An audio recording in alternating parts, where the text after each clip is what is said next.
If you want to quickly and easily edit your high-quality videos, you can now use CapCut. It's free, user-friendly, and easy to learn. You will learn to edit quickly, easily, and efficiently while enjoying the creative process. Hi, I'm Load, a seasoned video editor with years of experience in transforming raw footage into captivating content. And I've designed this course to be your ultimate guide through every step of the video editing process in CapCut. You will start by understanding the concept of the interface, exploring controls and shortcuts. Then we'll move on to importing your footage, working in the timeline, adding transitions, in and out animations, perfecting your colors, and applying stunning filters and dramatic effects. We will work with text and captions to give your videos a professional touch. We'll focus on audio, from basic enhancement to voice changers and vocal isolation, to ensure your videos sound as good as they look. Finally, I will show you how to export and share your masterpiece with the whole world. I provided you with video clips that you can download so you can have hands-on experience, follow along, and practice as you learn. The end goal is for you to acquire all the practical skills to create videos that not only look and sound amazing, but also attract likes and followers. So enroll now and join me to unlock your full video editing potential with CapCut.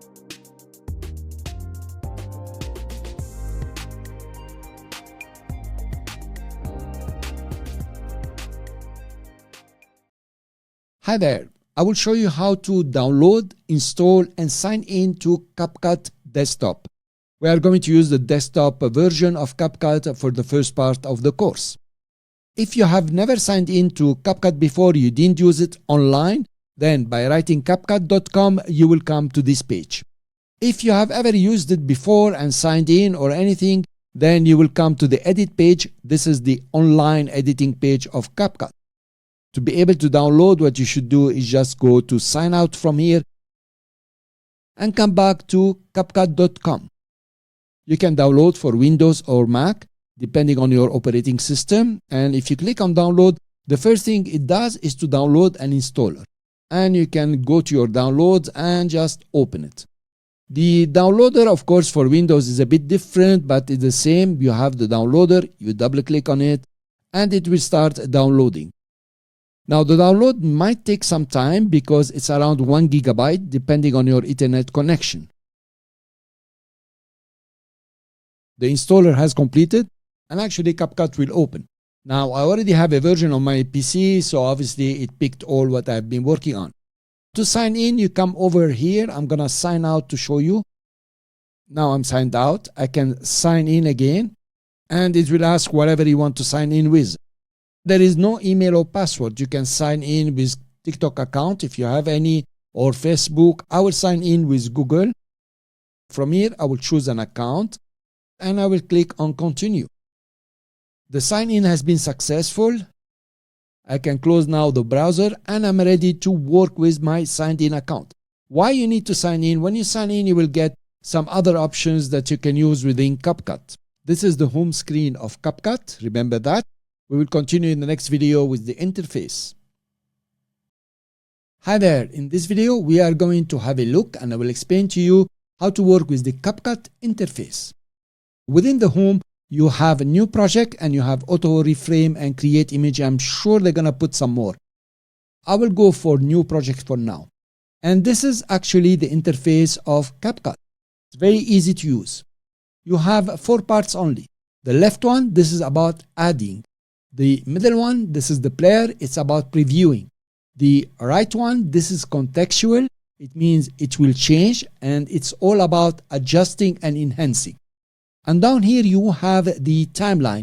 This is where you're gonna stack your videos one after the other to have a complete video later on.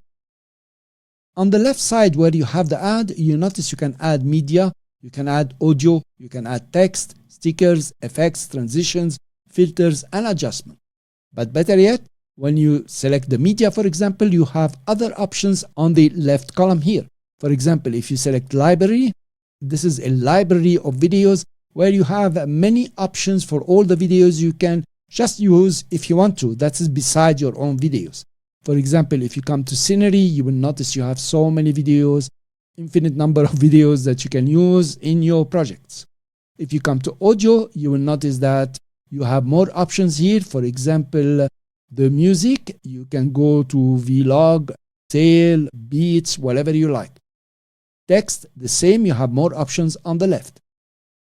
In the middle here, this is the preview. Like we said, this is media, and I'm in library, some videos I want to use. For example, I can click on them. It's downloading now, and I can preview the video. If I want to use the video in my timeline, all I have to do is to click on the plus here, and it will add it wherever the playhead, this is the playhead, is. As simple as this. So the left side is about adding. The right side now, it depends on what you have selected. So if I select nothing, this is the project now. I have information about the project. If I click on a video in the timeline, now I have certain adjustment and enhancement that I can do to the video, such as the video, the basic here, the speed, the animation, and the adjustments. If you select video, you have more tabs here that you can use. But the concept is about enhancing or modifying, changing for whatever is selected. If I go to audio here and I go to music, this is the music here, and I say I need a pop music, I want to listen to this one. If I want to add it to the timeline, I just click plus and it will add it on the playhead. This is the playhead here. You can click and drag and drop it here. What's important for us is when you select the audio, you will notice that the right side here has changed. It's relevant only to the audio. So you have the basic and you have many options that you can change. You have the voice changers, you have the speed. Now, if you take, for example, text, if I add just the default text, just like this, I'll click and drag and drop it here. So now I have a text layer. You will notice now I have text, I have tracking, I have text to speech. Each one of them also has more options down there. It's very well organized. You know very well, whatever you select, you can change and modify on the right side. If I select anything from this side, this is not going to appear here. You cannot adjust or modify anything in the left side. You have to put it in the timeline and then select it in the timeline. And this is a video. You can change whatever you like. So the concept is very easy. One window for adding or one panel for adding, one for previewing in the middle, one for enhancement and adjustment, and the timeline where you are going to assemble your video, as simple as this. Thank you very much. You notice this is very easy, and I will see you in the next video. Hi there. In this video, we are going to deal a bit with the shortcuts for those of you who love shortcuts. Now, in CapCut, you have the shortcut for the shortcut just over here. You click on it, and it opens a documentation about all the shortcuts. You have timeline shortcuts, player, basic, and others such as split captions and so on. Within any tab, you can change any shortcut you want. For example, I will select the grouping here. I want to change it from Command G to G, simple G. If there is a G, it will have given me an alert. For example, let's go for J, and you will notice here shortcut conflict. I'm going to cancel. It goes back to G. And over here, I want to change it, for example, to Shift G. So you can change any shortcut according to what you want. I will reset that. There is something even better. You notice here you have selection mode is A, speed mode is B. This is like DaVinci Resolve, not all of them, but some of them. But if you come over to shortcut 1 and you select shortcut 2, you will notice it's V and C. This is like Premiere Pro. I'm not saying all the shortcuts are Premiere Pro, but it's like Premiere Pro. And you can clearly see select mode is V, Premiere, split mode is C, also Premiere. Now you can change any shortcut you want, like here we have changed it, and you can save. So now I'm working on shortcut 1, but I made some changes with the group and ungroup. If I want to return to shortcut 1 default, I just restore default. And here you have Control G and Control Shift G. By the way, the scroll here means the scroll mouse. So if you are in a Mac, it's going to go up and down, left and right. If you are on Windows, of course, you're not going to see this. You're going to see Command and Shift and Control for the Windows here, not as it is in the Mac. This is about the shortcut. Come over, check the shortcuts that you like. Within the course, I might or might not use the shortcuts depending on what I'm showing you and what I'm demonstrating. I'm going to cancel here and we go on to the next video. Let's add some clips to the timeline on the left and right and zoom in and zoom out and zoom to fit.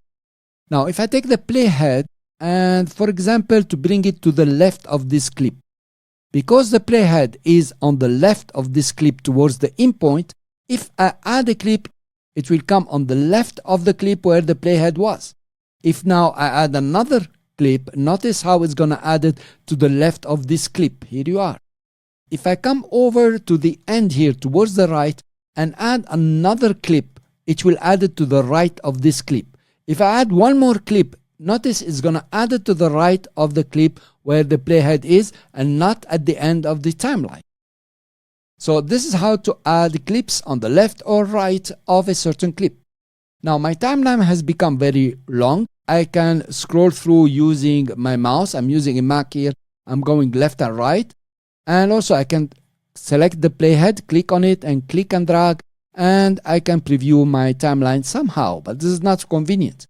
I can also zoom in using the zoom out over here and the zoom in over here. Zoom out will zoom out until it's very small, and zoom in will zoom in on the clip. Notice it's always zooming in towards the playhead. Here you are. Okay, now I can see a frame at a time. But now I want to see all the clips in my timeline. I can use the zoom to fit. The shortcut is Shift Z. I usually never use the shortcut. I just click here and I am zoom to fit. Zoom to fit means show me all my clips. If my timeline is very long, of course, the clips are going to be very small. You can also use Command or Control plus to zoom in completely, or Command and Control minus on the main keyboard or the numeric keyboard to zoom out the way you would like. And let's zoom to fit. So we have seen how to add clips to the timeline on the right or left of a clip and how to zoom in and zoom out. Hi there, in this lecture I will show you how to work with the magnet for the main track. There is a switch here. It says turn off main track magnet. The main track is this track here where you have the copy. All other tracks are not main tracks, simple. If the magnet is off and I delete a clip, you will notice that the clip has been deleted, but now I have a space. It's called a black space or a gap if you like. To delete this gap in CapCut, it is not possible. What you can do is to click and drag your clips that are on the right to the left. That is not convenient at all. Now let's put the magnet on for the main track and select this clip and delete it. You will notice that it has deleted the clip and everything on the right rippled to the left. Let me do it for this clip, and when I delete it, you will notice that all the clips on the right will be rippled or brought forward to the left. Here you are. You notice that's very convenient. It's much better than having a gap and then having to drag all these clips to the left. I will undo. Now let's imagine this clip here. I want to insert it in between these two clips. If my magnet is off and I click and drag and try to drop it on top, notice the green line here just on top of the main track. This means I cannot insert this clip in this track. If I release, it will go on top. This is when the magnet is off. Not what I want. What I want is to put the magnet on and click on the clip and drag it, and notice what's happened when I bring it in. It's just showing me with the darker gray, this is where the clip is gonna be. And I release it, I have done a lift and insert. I inserted this clip in between two clips, and that is very convenient. You can do it all the time and you rearrange your clips. Let's do a bit more. If I come over here, that is to the left at the beginning, I put the magnet off and try to insert a clip. So I'm going to insert this clip. Notice that the clip has been inserted where the playhead is on the track above. It did not insert it on the main track. This is not what I want. I will undo, put my magnet on, and insert the same clip. Notice where my playhead is. It is towards the left. is going to come to the left of the clip, and it pushed everything, including the lower tracks, to the right. So it has done a ripple. The magnet is very important, and you should always keep it on, mainly when you delete clips. Now I'm going to show you something a bit advanced, but you will get it. Let's take this clip over here.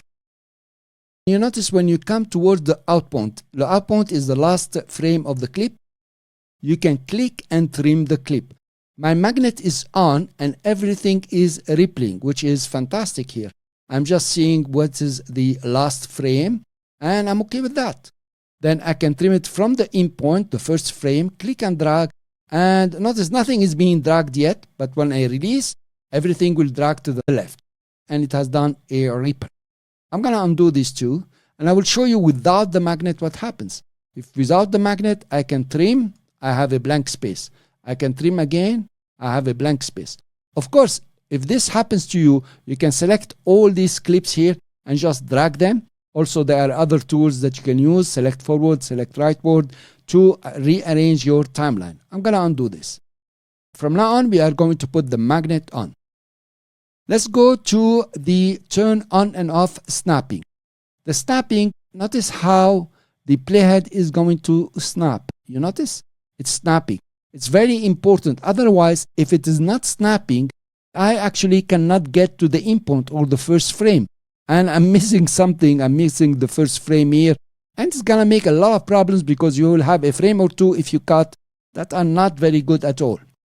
This is the snapping, and the playhead will snap. But also, the snapping goes like this. You notice the green line, the vertical green line that is appearing. This is a snapping green line. I'm going to insert it here, for example. So the snapping will help you a lot to snap clips when you're moving them or to snap the playhead. Now there is here one very nice one is turn off linkage. This has to do with audio. I'm going to take a clip that has audio. It is this one. You can see the audio line just over here. Well, we want to see the audio like this song here. So I will right click, and okay, I know it's a piecemeal here, but nevertheless I need to give you the example. I'm going to extract the audio. Extract audio, I can see the audio of the clip here. Now if I click and drag this clip, it will drag with the audio wherever. That is on the main track. But if I click and drag and go above the main track, let's say over here, yes, it has dragged the clip, but it will not do it anymore. So if I click on the video now, the video has detached from the clip. You can reattach it, and now you can put it back on the main track here and snap it. Now they are together again. Of course, you can select the audio here and delete it if you want to. The linkage is about linking the clip to its audio. Now notice if I select the first clip, because there is audio under it, it is linked to this audio.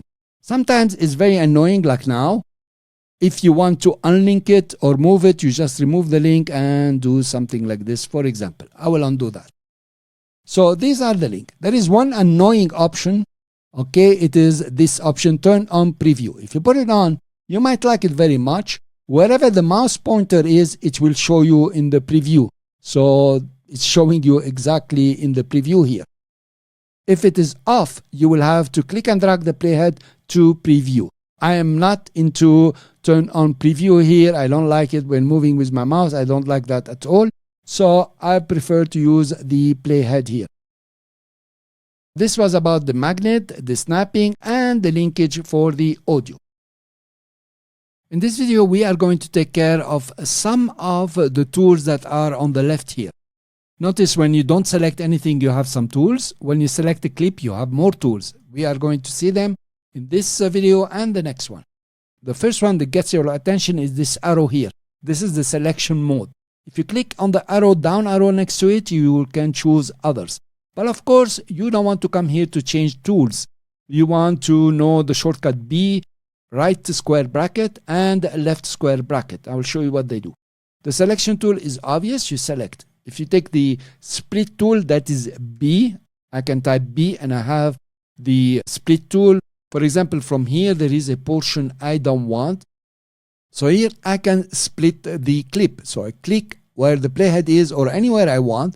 I can split the clip. Now it's much better always to put your playhead wherever you want to split, and then split, of course. You want to see where you're splitting. I'm going to split over here also.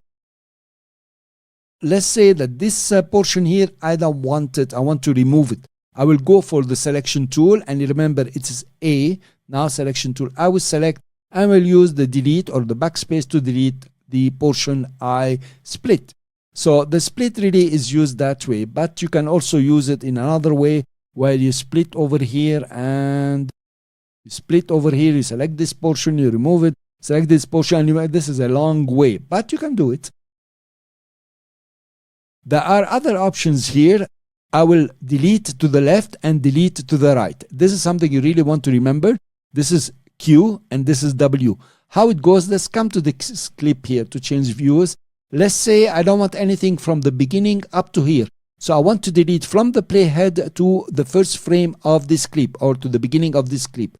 All I have to do is to use this command, which is Q. I prefer that I use the shortcut Q. So it deleted everything from where the playhead was to the first frame. Let's say I don't want anything from this point to the end of the clip. I will adjust my playhead, let's say, and from the playhead to the end of the clip, I want to remove it. That will be W. It's very easy to remember. If you look at your keyboard, you have Q on the left, W on the right. Q will cut to the left, W will cut to the right. This is a very important, a very good editing technique. If you select a clip, you will have the delete, okay, obviously, and you have the marker. If you don't select anything and you click on the marker, it will add a marker on the timeline. You can right click on the marker, say edit marker, and say cut here, for example, whatever you like. And you can change its colors to whatever you want. Done, it's over here. You can right click and delete the marker. Now if you select a clip and put your playhead here, say over here, I'm going to add a marker. Notice the marker has been added to the clip.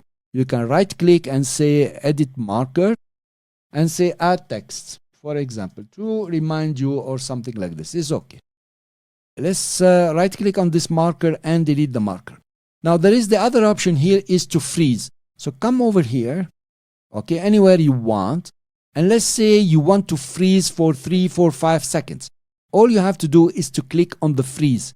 It has split your clip left and right, and in the middle you have freeze frames, meaning frames that do not move. Notice it's not moving, they are frozen. The time here is 3 seconds, but of course you can make it longer, you can make it shorter, and that will be useful. I leave it to your imagination. Here you are, it stops, freezes, and continues. That will be nice for breakdancing, no? Another tool that's very nice is the reverse tool. Let's say we come to over here. Let's say I want to reverse the first portion here. I don't want to reverse the whole thing. I will just come over here and click on the split. That's easier than going for B and coming over to click. So it's just over here, I split. I will select this guy here. I come over it. I will say reverse it. Here you are. Now the reverse is complete. Sometimes it might take some time with you because I already done this and they are in my cache. So notice how the video is going from left to right. You notice this one is going to the right. In this video now, it's going from right to, it's going from, in the first part, it has been reversed and it's going from right to left, and then you go back like this. So you know that you're doing a breakdance, for example, and you go forward and backward and so on. You can cut your clips the way you would like and play with the reverse as much as you want. I remind you again, there is no reset. So for you to do that, you need to undo if it is possible, or come back and reverse again. And it will work. Now I cannot get rid of the cut. So the way I will do it is to remove my link, delete this one, and just extend the clip. So I go back to what I had before the split and the reverse. Not to make it long, in the next video, we will tackle the other 3, which are very nice. The next in line, I will select a clip and you have the flip or the mirror. The mirror will mirror it vertically on a vertical axis in the middle. If you click on mirror, you will notice it has mirrored it, and I will mirror it again and again and again. So this is the mirror. I can't remember how it was, but I think it was like this. This is the mirroring. It's very easy to use. Then you have the rotate. If you click here, it will rotate at 90 degrees. You click again 90, and you notice that it's continuing the value over here. It's going to show a value over here. it will never go back to zero, it just increases and decreases. It's really fun. So I'm gonna get it back to the way it was. Notice here, this is a mirror, but horizontal mirror. So the image is upside down. Now, in the basic here, you can go back and say, okay, get it back to zero. And you are back to original over here. Yet you can use this guy here also to rotate it to any angle you want. I'll get it back to zero. So the rotation sometimes is very useful when using some stickers, some text, stories like this. It works also for text and stickers. Of course, you cannot rotate the audio. Now you have a very interesting command here, which is the crop ratio. I will click on it and it opens a new window. In this window, I have rotation with a crop ratio. Now my ratio is free, so I don't have a set ratio.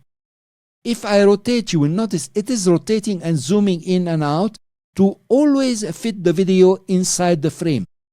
Whatever you have here now is the frame, the big one, okay, like you see outside, and it's always trying to fit it. And that's very interesting and very powerful when doing certain videos. You can zoom in and rotate, but you will not have the black corners and stories like this. To get it back, I will put it back to zero. So that is rotate, keeping the ratio. If you come to crop ratio, I am in the free crop, which means I can crop it the way I would like. In fact, I want to reset this, confirm I want to go to this clip. Yes, I will select this. I will go back to cropping. We are in the free crop. Free crop meaning I can crop it the way I would like, just like this. But notice this is a crop ratio. So if I crop it, this is not what I'm gonna have, a small clip in the middle here. If I say confirm, you notice I scaled it up. It's trying to keep the ratio of 16:9. This is the ratio of our timeline here. I can make it smaller. I scaled it down to 56%. I can make it bigger if I like to. I can also reset it back to 100%. This has been cropped to a free ratio. I'll go back to the crop here and reset the crop and come back to free here. And instead of free, for example, I can use the 9:16, which is very much on social media, including TikTok and YouTube. So I'm going to crop it to 9:16. Now, whatever cropping I do, it's going to keep it 9:16. So if I make it smaller, notice how I made it smaller. It will keep 9:16. So if I confirm here, yes, it is 9:16. It's trying to keep up with the frame of the timeline. I can change the frame of the timeline to 9:16. And here you are, you have a vertical video. Cool. I'll go back to 16:9. Let's go back to the crop now and reset the crop and go to other crops. Now you can use still 16:9, 4:3, and the 1:1 that you might use for Instagram. You can adjust it. I'm gonna make it square. It's still square, is 1:1, confirm, and it's 1:1. I'm trying to cope with the 19:6 of the timeline. Okay, let's select this clip again and let's go to crop and reset it and confirm. We leave it like this and we'll play other tricks later on. Mastering CapCut or any other software is all about practice. With each practice session, you will move closer to becoming an expert with anything you have been learning. Please, in this course, when you complete a section, stop, put me off, and start practicing what you have learned. That is very important, otherwise the information you got will get lost here and there. Your assignment for this section is to choose a theme. For example, I chose something simple like mountains. And you want to create a timeline of short clips using videos from the library. Add, trim, cut, reverse, crop, and play and have a lot of fun. This is for you to train on all the tools and editing in the timeline. Try to use or play with all the tools. They are simple and easy if you practice. Hi there, starting from this video, we are going to work on a serious project. And we are going to create a new project, set it up, and also bring our media and start video editing and creating a beautiful timeline. Let's start with setting a new project. I will click on it and it will open for you a new project. Now we want to set the details for the project. Like you can see the name, is 330. It's saved somewhere, the ratio and so on. You want to change these settings to have a project that's good for the work you're doing. So you want to modify these details before you start importing and working. Now you have two tabs here, the details and performance. Let's start with the details.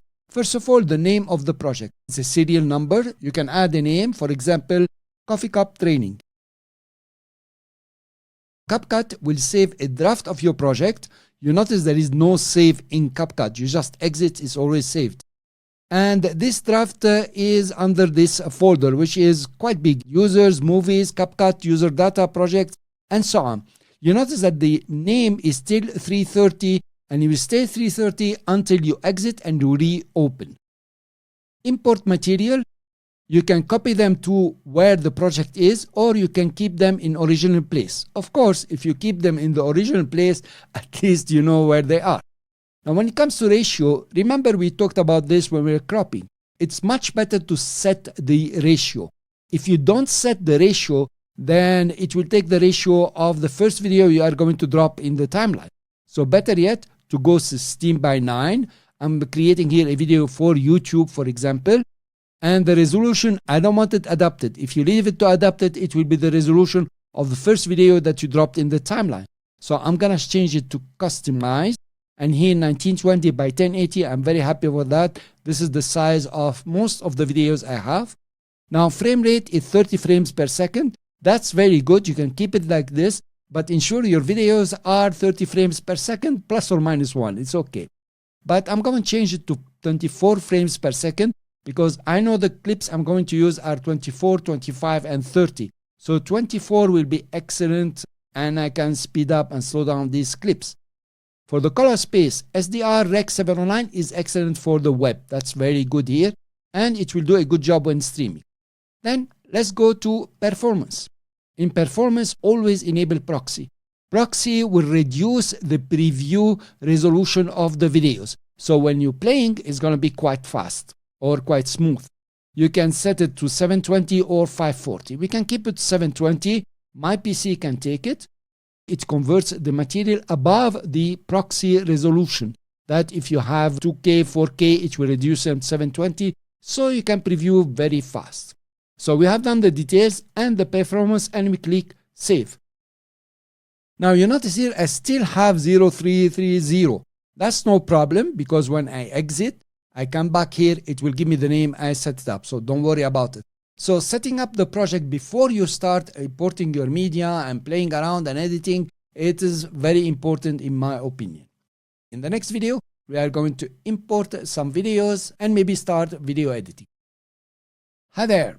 In this video, we are going to learn how to import. Actually, it's very easy. If you come to media and local, you have import here. I'm sure you already seen it. If you click on the import here, it will take you to your file manager or whatever your navigation system is. And you can select a folder, select a subfolder, select few videos from here or all of them if you want. I selected all of them if you want, just like this. I'm using the shift and click, and you can import them all together. That's fine. But also you can come to import, you go select a few videos from here, just like this, and say, okay, import. You can do something else. Okay, I'm playing, but you get my point. You can select a few videos from here, click and drag and drop them there. That's what I always do. Another way to import is to go to your file finder and select whatever videos you want, and then click and drag and drop them in. Be careful, this is outside CapCut, right? I'm going to select them all and delete. CapCut can import the same structure that you have on your saving devices. For example, your hard disk or USB, whatever you like. If I click on import here, I can select a main folder and click on import. And you notice imported the folder. I double click, imported the two folders that were inside. I double click, I have my videos here clip, and I still have a folder inside here. And this is the last of the queue. Then you can navigate over here. You go up, coffee cup, up, and up. So it's pretty easy to import in CapCut. So what I want to do now is to select the main folder here and delete it and import for the course some files that we are going to use. So I will come to coffee cup, and this is exactly what I want. Actually, I'm going to import this guy here, double click, and I have everything I need. I am now in the grid. I can go to list and see a piece of the videos here. What are their contents? Something like this. I can go to voiceover. I can see the waves of the audio file. I'll go back to Coffee Cup. About the proxies, you notice very well that in the grid here view, the proxy is enabled for all my video that I imported here. This is because you remember the proxy, we turned it on, and this is pretty important for you to work very smoothly in CapCut. After importing our videos, we're gonna drop them in the timeline. We'll do that in the next video. In this video, we are going to start populating our timeline. So we are in the process of creating our final video. Now the way we are going to work in this project is add the voiceover to the timeline, and above the voiceover we are going to add the relevant clips. So depending on what is said, we are going to add the relevant clips. Simple. So let's go to the voiceover folder. I will double click it. If you click on the audio, it will start Discover playing. the art of brewing the perfect cup of coffee right at home. Now you can listen to it till the end to understand exactly what the project is all about, but I know it and we are going to go through it. I will select the clip and click on the plus, and here it is in the timeline. Then I'm going to zoom to fit and a bit more. Okay, so we can see the waves. Notice how you can see the waves of the audio over here. Notice that the audio comes under the video. That's very important. Let's go back to Coffee Cup, and now we want to add the B-roll. So it's a B-roll for the audio. I will select the first clip, and this is the clip I want to add just in the beginning. Prepare your coffee cup. One way to add the clip to the timeline, you can just click on the plus and come over in the timeline here, trim it on the right and trim it on the left. So I have to trim it on the right and the left. Trimming from the left and right will leave some unused frames on both sides. These unused frames will be used by the transitions, and they are called handles. It's very important to have handles for every clip in case you want to add transitions or do some certain effects. Now, I'm okay with that. You can do this method here, but I will show you another method that I prefer. I'm going to use it all along. I will select the clip here. If you come to the left and the right here, you have these handles. You can click and trim the clip over here. So I'm adjusting the in point. I'm going to adjust the out point also. And notice you have a scissor here. It means this clip has been trimmed. I'm going to add it to the timeline and then come back and adjust it even more. So this method is better because sometimes you will add very long clips and you barely can find the right side. This is okay for me if I play it. Discover the art of brewing the perfect cup of coffee. I know this clip is very high resolution, so I can scale it up or resize it to fill the frame. The black here is the frame. To do this, I can just zoom in or zoom out, in fact, and then use one of the corners here and just scale it up. Something like this. This will work. Then I can adjust it the way I would like. All I did is to click and drag. That's one way to do it. I'm going to undo these two and go back to full size or full view. And then in the basic here, you can use the scale. Click on the scale and scale it up as much as you want or as much as is needed. This is fine. You could use the position here to take your clip up, but I will click and drag to adjust it exactly where I want, making sure there is no black around the corners or the sides. So I have my clip in place now. I will play. And there is right at home. Right at home. So I have this clip for right at home. And what I want is maybe 2 seconds while she's stirring the cup here. I will trim it left and trim it right. So I need a very small piece, but I want it to be stirring, and I will add it to the timeline. It's very long. That's okay. So we can trim it just over here.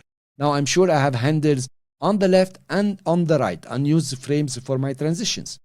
I want to play it, right and notice the hand is not moving. It looks like a picture here. I want to change that. We can fiddle with the in and out point. We'll work half hour. But I want to show you a method how to change the content of the clip without changing its duration on the timeline. I will right click and go to trim clip. In the trim clip here, you have a section here. This section represents whatever is displayed on the timeline in terms of duration. You can click on it and drag it right, so it goes to the left, so it's going towards the in point. So I'm going to drag it. You can click on it and drag it right. So you're going towards the out point. Now I want to choose the portion where it's moving. Where is it? Okay, we're getting there. Then I can play it. Nope, I want a bit more. I play it again. Come here. Yes, here it's moving the hand, it's stirring. So I will replace the clip. Play it, see if I have the good Let's job. Get started. That's a very good job now because there is some Right at home. animation. It's not a picture. Let's get started.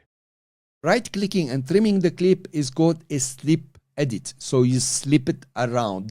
Started. I don't want this. Let's get started. So I'm going to edit it. I will cut it from here. Come back to the beginning. Let's say from here. Select the one I want to cut. And of course, I'm going to use the W or delete on the right. I'm going to press delete on the right. Now, it will not ripple, meaning it will not close the gap. I have to click and bring it in. And it will snap. Make sure your snapping is on. Let's play again. First, choose your favorite coffee beans. For the best flavor, go for freshly roasted beans. Choose your coffee beans. I will have this clip. This is the one I want to use. I'm going to trim it left. So notice here I can adjust it because it's really long clip. It's 8 seconds in fact. So I will start from here and make sure that I will trim it on the right in case I need to add any transition. So I'm going to trim it just like this and add it to the timeline. Here it is, but it's short. So I'm going to bring it just over here. I'm trimming it on the right. Choose your favorite coffee beans. That's cool for me. If I want to change this content, of course, I will right click, trim clip, and then try to play with the content from over here. I will cancel this. Then there is another clip here. Flavor, go for freshly roasted beans. I have the freshly roasted beans. I can just trim it left and right, something like this, and just put it on the timeline. It's very long, and then I'm going to just put it here. Next. That's very good. So now I have these clips on the timeline. What have we learned? We have learned how to trim on the timeline, how to trim in the source, and also how to change the content of a clip through trim clip here. In the next video, we are going to play more, and we are going to use the speed to delay a clip and, make things working. If you listen to the second part here. Grind your beans to the right coarseness. A medium grind works best for most brewing methods. It will be interesting to have two clips, but I don't have. I can use this one and play some tricks to animate it a bit because it shows the granulation. But I prefer to use this clip over here. This is a really complicated clip because it continues and so on. It's 18 seconds. So I need to trim it. The way I want it is just after the jump. There is a jump here. So I'm going to put it after the jump. I'm trying my best. Then trim it here as much as I can. Something like this. Okay, that's fine. I'm going to add it to the timeline. Then I'm going to adjust it to the timeline. Actually, the first frame is okay. Notice it plays nicely. And the last frame is not okay. So to get on the right frame I can use the left and right cursors to move one frame at a time. So I'm using on the left, on the right. So I would get to this frame, and this is where I want to trim. Now, I want this clip to cover up to here. So let's add a timeline marker. So I'm going to put it here. I deselected, and I will add a timeline marker to show me exactly where it's going to be. I will select the clip. How I'm going to extend it? Of course, I cannot trim it. On the right, it will add more frames that I don't want. The best way here in this case is to use the speed. So come to video and come to speed. Notice you have here the speed, it's times, and if you go to the right, you will increase the speed, which will make the clip a bit shorter, much shorter in fact. But it's very fast now. Notice it's very fast. You can go to the left, so you decrease the speed. Now it's 70% of the speed. You can decrease it up to 3%, for example. I'm going to go back to 2%. No, I did not reach where I want. I'm going to put it to 1 times 1. This is 10% of the speed. Now it's much longer. It's okay. I will trim it. Let's play it and see exactly how it is jumping. That's because the clip is, for example, 24 frames per second. But when it's played now, it's missing some frames and somehow is duplicating or jumping frames in this case. So I need to smooth the slow motion. You have the option just over here. You click on it and it will start working, processing the slow motion for frame blending. So it's trying to blend the frames so you can have more frames, and when it completes 100%, we can play it and see the result. So it completed. Notice that it did not do the frame blending for this portion of the clip. It did it for the whole duration of the clip. So if you trim it on the right now, you will notice that the frame blending will work. But now with frame blending, if you play, Next, it is not grind so your nice. beans to the It's right still coarseness. jumping A and medium so grind on. works best for most brewing methods. Now we're going to go back to the beginning, and instead of frame blending, you can click on it and go to optical flow. Optical flow in any software is the best blending to be able to slow down a clip where you don't have enough frames per second. I will select optical flow. Actually, mine is already rendered at 10%. Usually it will take you 1 or 2 minutes to complete the rendering. If I play now, Next, notice the grind your beans smoothness. to the right coarseness. A medium grind works best for most brewing methods. Very Prepare nice. your coffee. Notice I'm using a proxy here. So when I'm doing my last video, it's going to remove the proxy and use the exact clip, and it will be even better. One thing I would like to show you here is that I have the preview quality on quality. So the quality is the priority. I can go to performance. That's about speed of the preview. And Next, if I look at it, it's grind going to your look beans good, to the but right not that coarseness. good. A medium. Because I have the proxy and my PC is quite good, I can use here quality priority. Let's play it. Next, grind your beans to the right coarseness. A medium grind works best for most This is brewing methods. amazing. The work Prepare is your really coffee amazing. maker. Now the next thing is to do some color correction here, and it will be an amazing clip. Thank you very much for listening. In the next video, I'll show you some stacking, some stories that you can use in all your videos. Hi there.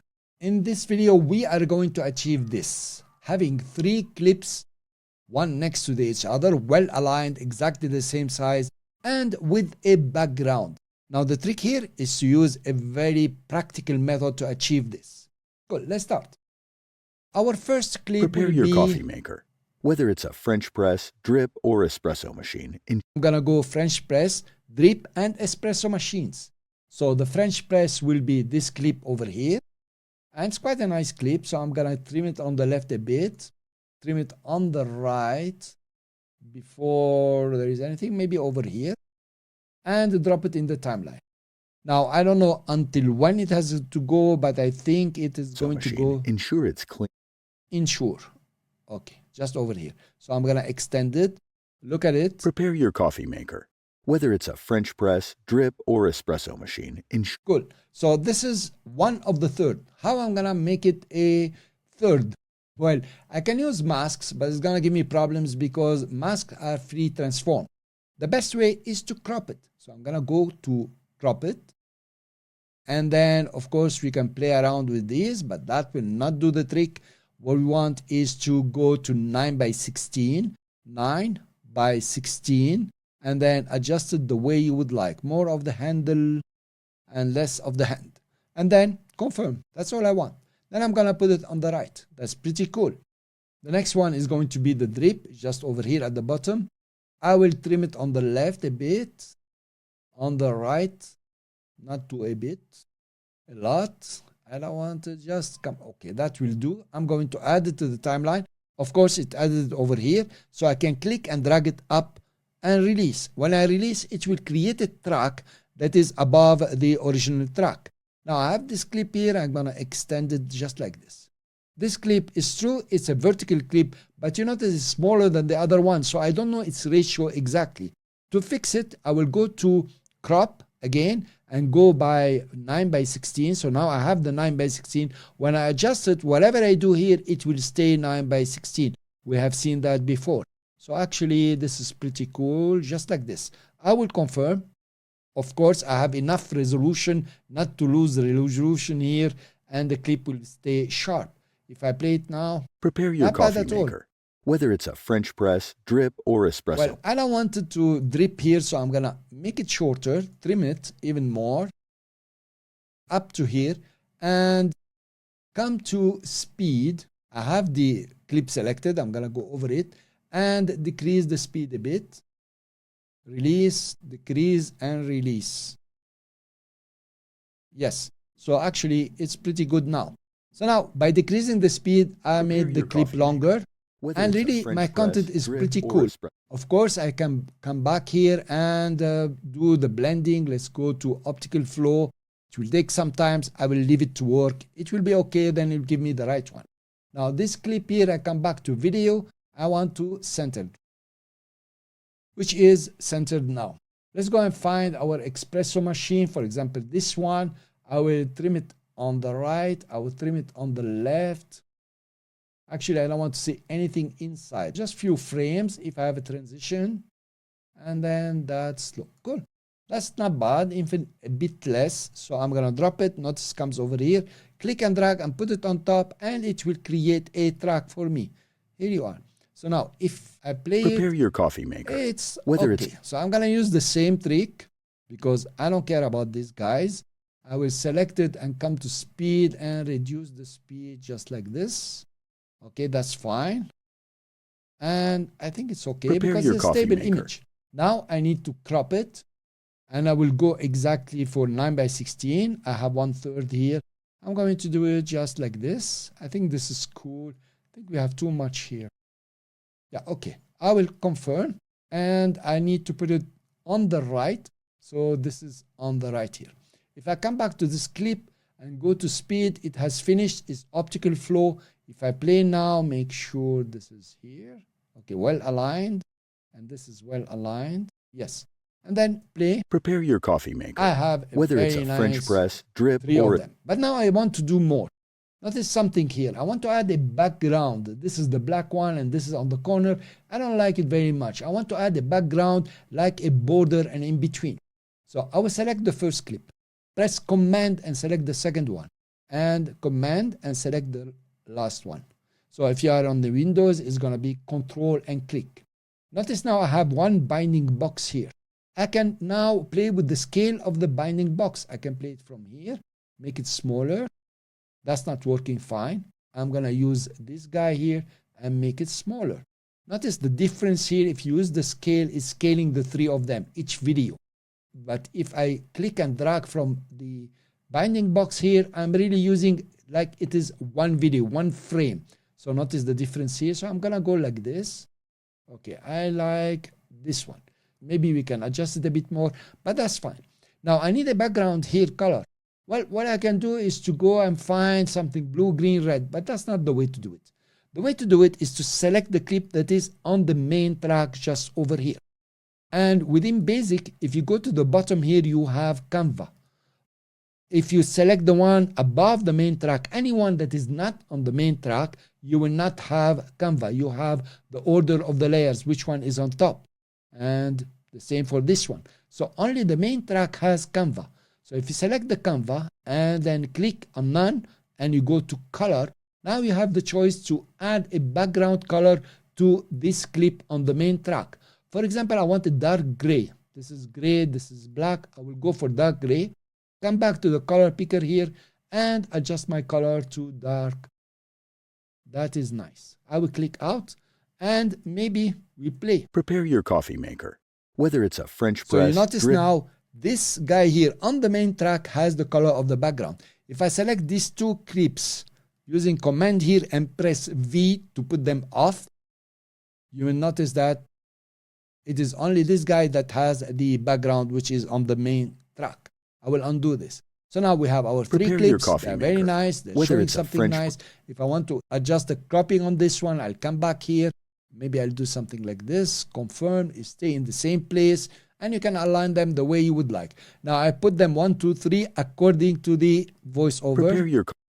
So we have our clips and we will proceed whether in it's the next a French video. press, drip, or So now we have 3 tracks that we are working with. This is 3 video tracks.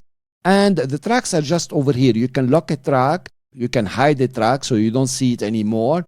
And you can mute the audio for this track. So you're muting the audio for all the clips in the track. And of course, we know the V.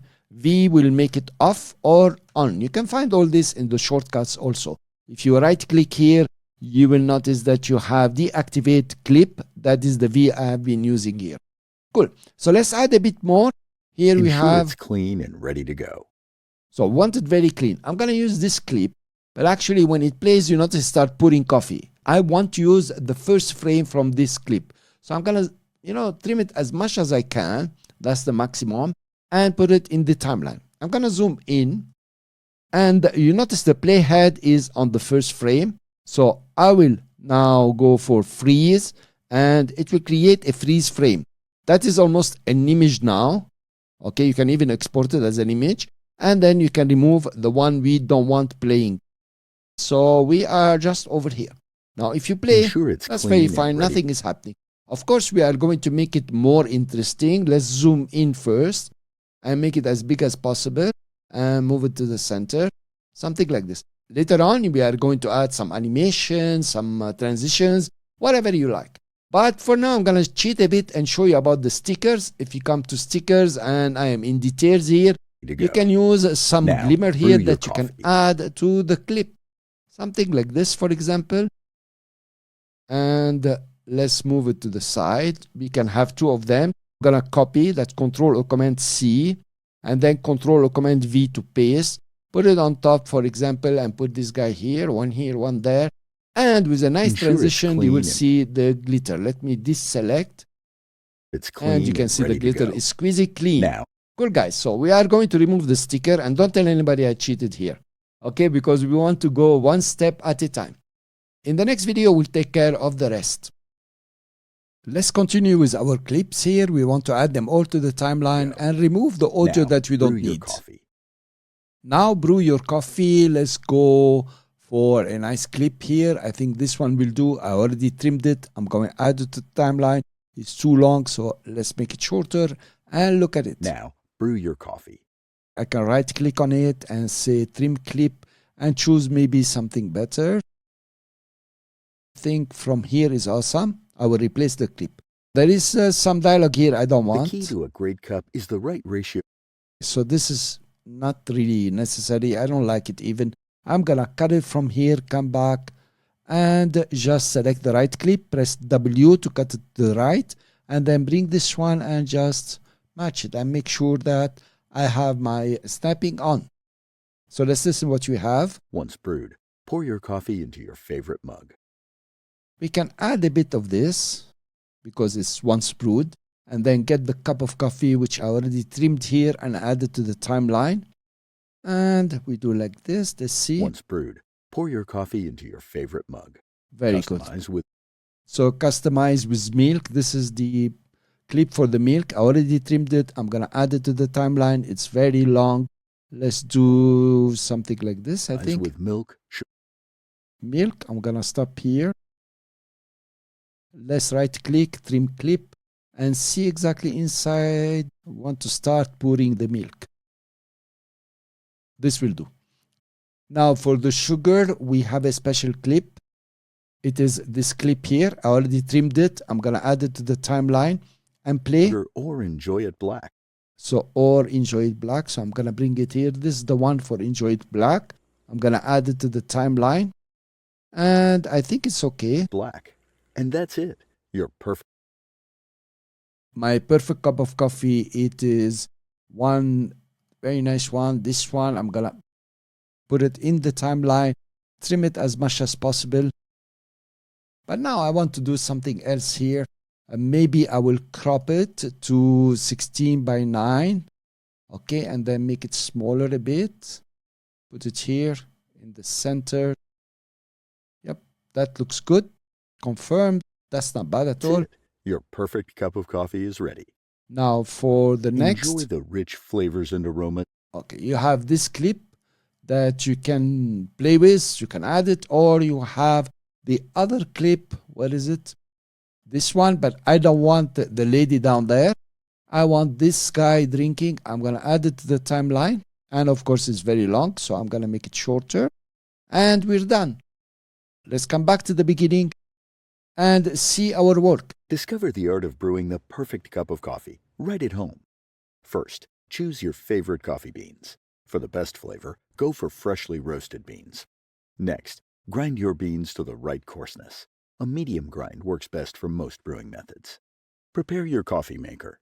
Whether it's a French press, drip, or espresso machine, ensure it's clean and ready to go. Now, brew your coffee. Once brewed, pour your coffee into your favorite mug.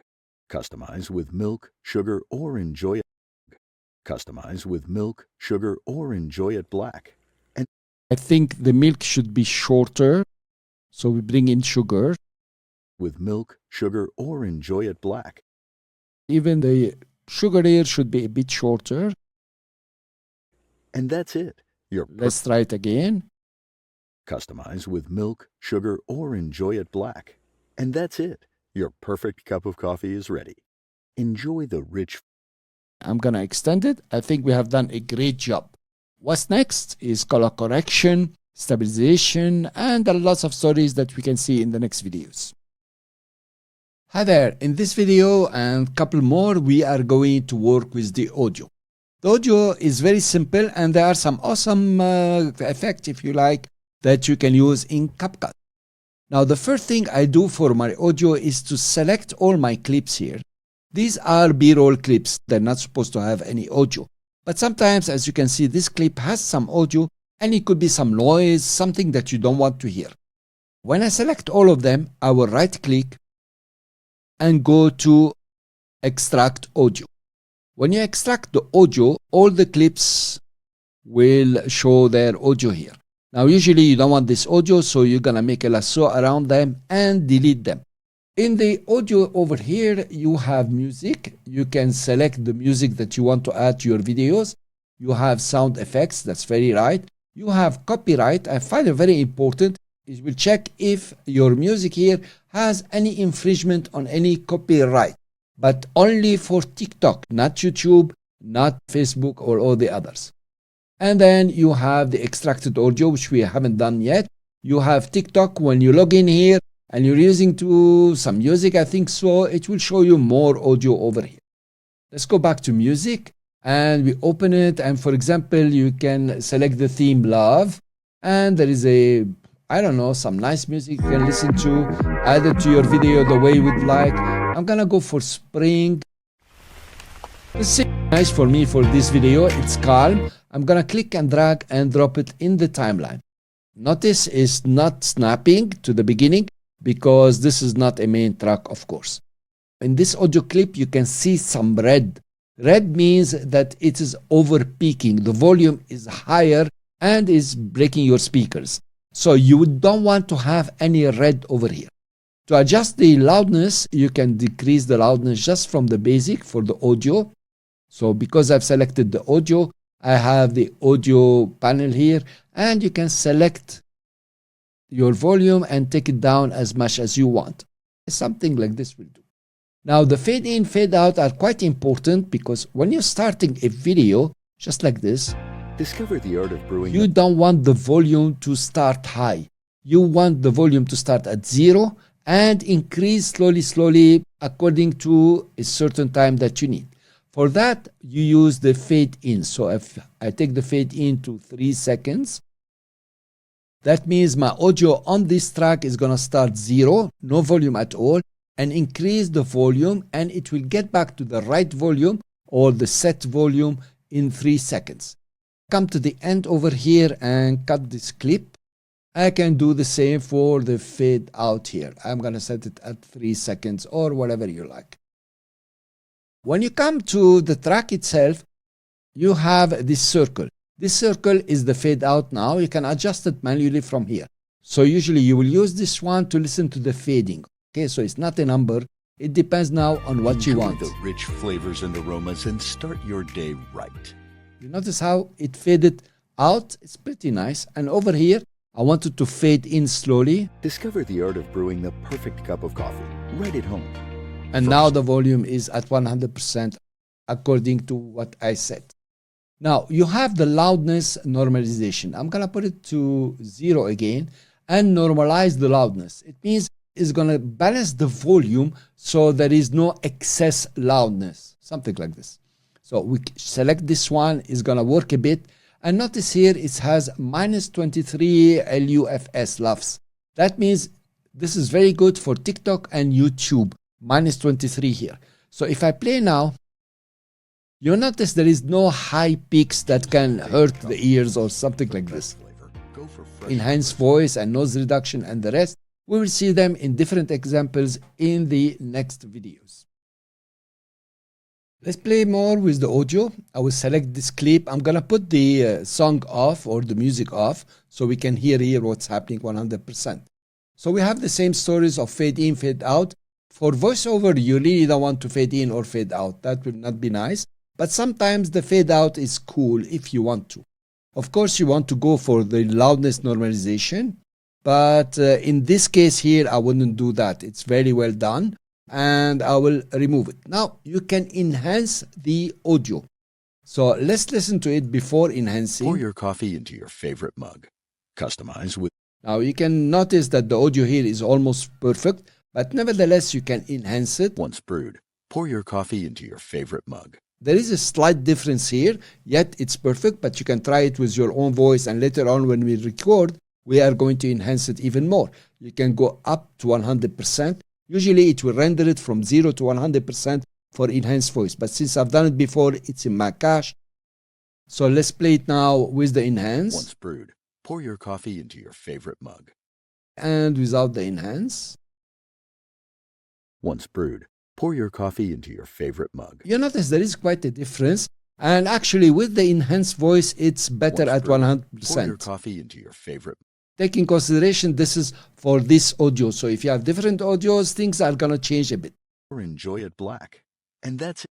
I'm going to remove enhanced voice, make it normal, 100%. I come to voice changer. Now, this is really awesome. I love it.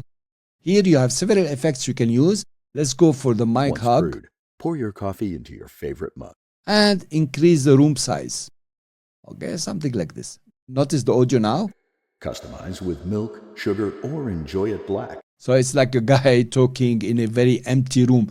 You can make it strong. Some of them have these settings here. And that's it. Your perfect cup of coffee is ready. It's very awesome. You can use Once the echo. brewed, pour your coffee into your favorite mug. Customize with milk, sugar. Well, if you're into scary movie or whatever you like, you're doing a TikTok. Now, this is very interesting. You have a lot of them that you can use. Once brewed, pour your coffee into your favorite mug. Once brewed, pour your coffee into your favorite mug. That's my favorite one. It reminds me of a movie, The Soap, for example. Let's put it to original Once and go brewed. back to voice character here. Now you can change the character. If you select Trickster, for example, it's loading now. Once brewed, pour your coffee into your favorite mug. Customize with... That's awesome. You have the Once elf. brewed, pour your coffee into your favorite mug. I have these options. You might have more or less of these options. Let's go to Jesse. I like Jesse very much. Once brewed, pour your coffee into your favorite mug. Customize with milk, sugar, or enjoy it black. And that's it. Let's go to speech to song. Now I have only one option here. You might have very many options, or even you might not have the speech to song. So it depends on the version you are using and what country you are in. So if you add the folk here. Once brewed, pour your coffee into your favorite mug. Customize with... Actually, it has taken the voice and turned it into a song. It's quite cool because I'm using Jesse here. So if I use Trickster, the other one, speech to song, is still there. So it's working on Trickster. It's working also on speech to song. It's going to finalize. Once brewed, pour your coffee into your favorite mug. Customize with milk, I can come back to basic here and I normalize the loudness. sugar, or enjoy it black. And that's it. Your perfect cup of coffee is ready.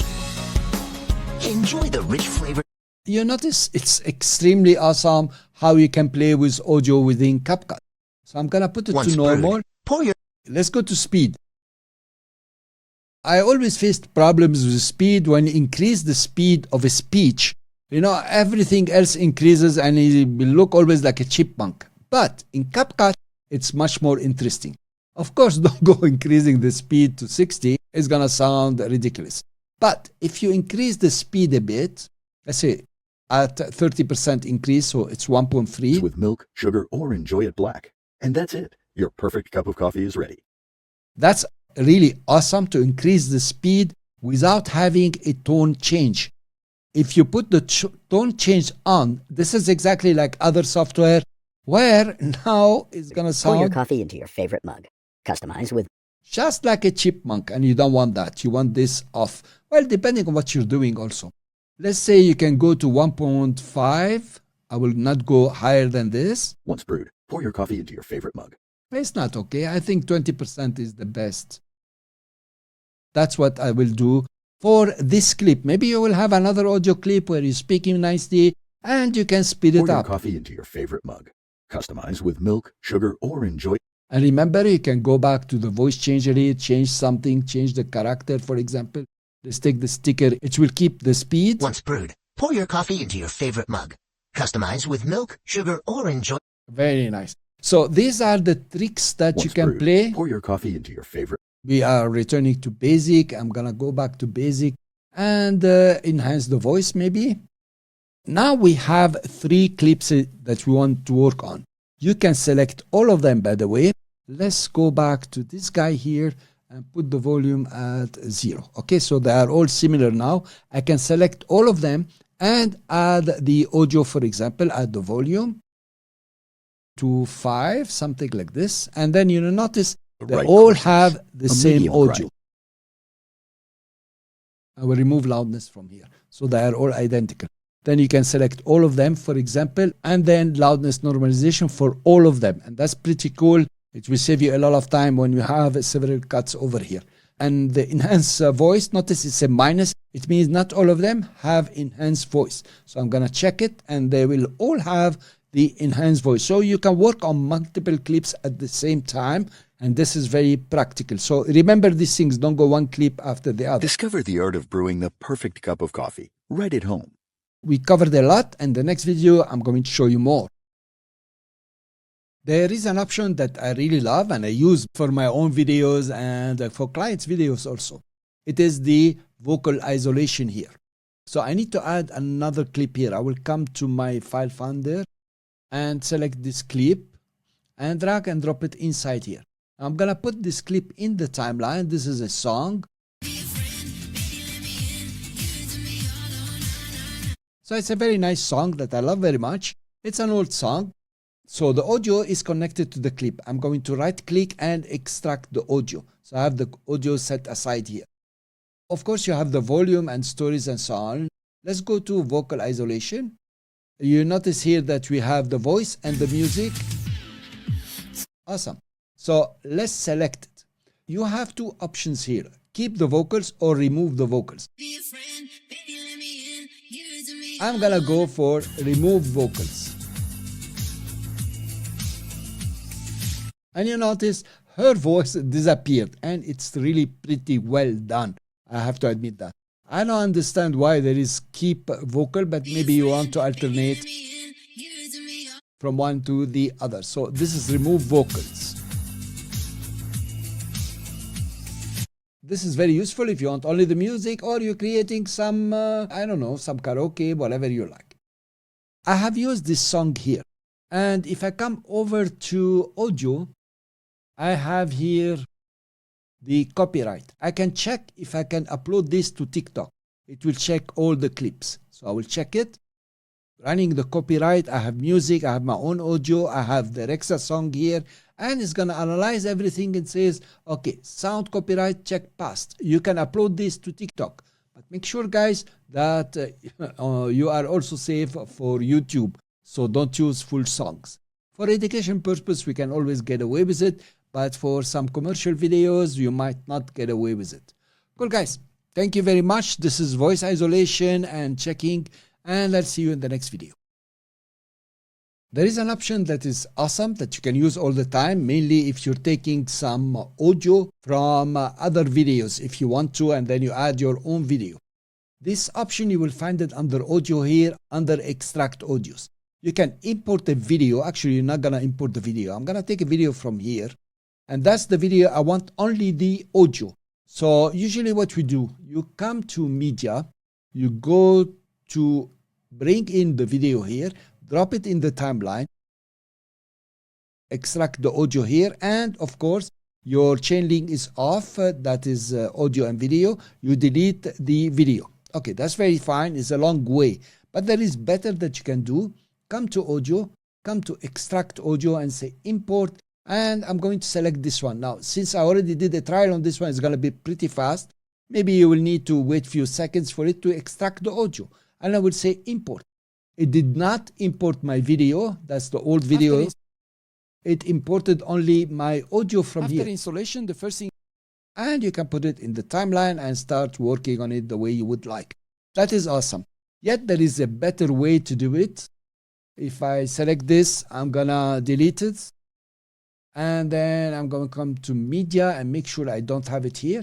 I will come back to audio and I have extract audio here. I'm gonna go to my file finder, select the video I want and drop it just over here.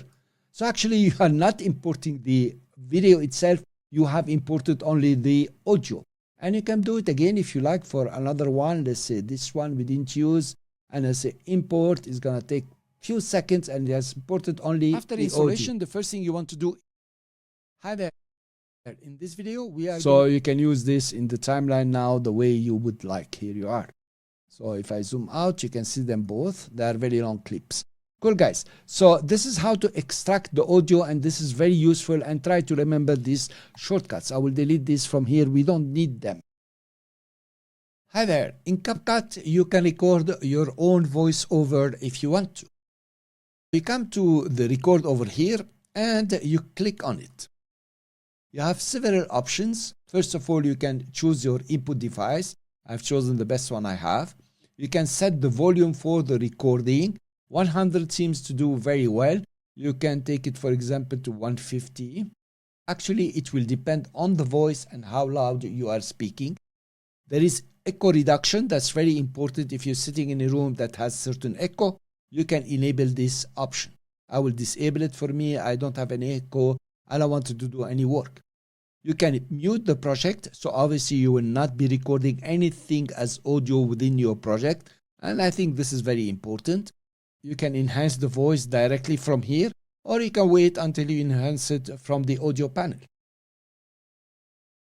That's all the settings that you have to do. You can come over now and click on the red button here to start recording. And I will do that. It will give me 3, 2, 1. Hi there, and we are now recording in CapCut. The recording will come out quite nice as an audio, and my voice will sound awesome. I will stop the recording now, though I recorded that. And I can continue recording if I want to, or just close the window here. And let's come over and listen to our recording. Hi there, and we are now recording in CapCut. The recording will come out quite nice as an audio, and my voice will sound awesome. Of course, we are going to cut this. You notice it's re-enhancing the voice. It's working. Hi there, and we are now recording in CapCut. The recording will come out quite nice as an audio, and my voice will sound awesome. I'm not saying this is a 100% professional recorder, but the voiceover is quite good over here. Nevertheless, you still have the file, and you can come to voice changer and apply anything that you want. I will delete this from here. And I come over and delete this one from here. And this is about recording in CapCut. Let's take care of text, which will allow you to have titles, lower thirds, captions, whatever you like, and even have text track to certain faces or something like this. Now, there are many ways to add text within CapCut. The first one is to add text. That is the default text. And if you have any preset. The second one is to add it from effects. So you select an effect here and simply you add the text. And the third one is to add from the text templates. For example, in the trending, in the social media, you select a template and drop it into the timeline. Let's start with the default text. And this is the default text, simple. I will add it to the timeline, just bring it over here. Now I muted everything so we can see what's happening. And the first clip here, I came to the blending, as you can see, and reduce the opacity so we can see the text. Remind me to put it back. So you have your default text. And the first thing you notice is a binding box that would allow you somehow to format the text within the binding box. Usually if I want it centered, I will do something like this. Having the text selected, the panel for text is open. Let's make this one smaller, this one a bit bigger. From here, you can choose the font, but also you have fonts provided by CapCut that you can use, and they are very safe to use on TikTok, of course. On YouTube or Facebook, maybe somebody will tell you, hey, this is my font. But I don't think so. You can use these fonts very safely everywhere you want. I will leave it to system. Of course, you have the font size. Notice when I increase the font size, the binding box remain the same. It is not the binding box that I'm increasing. I can just stretch it up and down from here. And you have the style, bold, underline, and so on. You have the case here, uppercase, lowercase, or the other case. That is the sentence case or the title case. Unfortunately, as soon as you use this, you lost your default text, whatever you type there. Now it is exactly like title. If you want to go back and change the T, you have to go and do it again. There is no undo for these guys.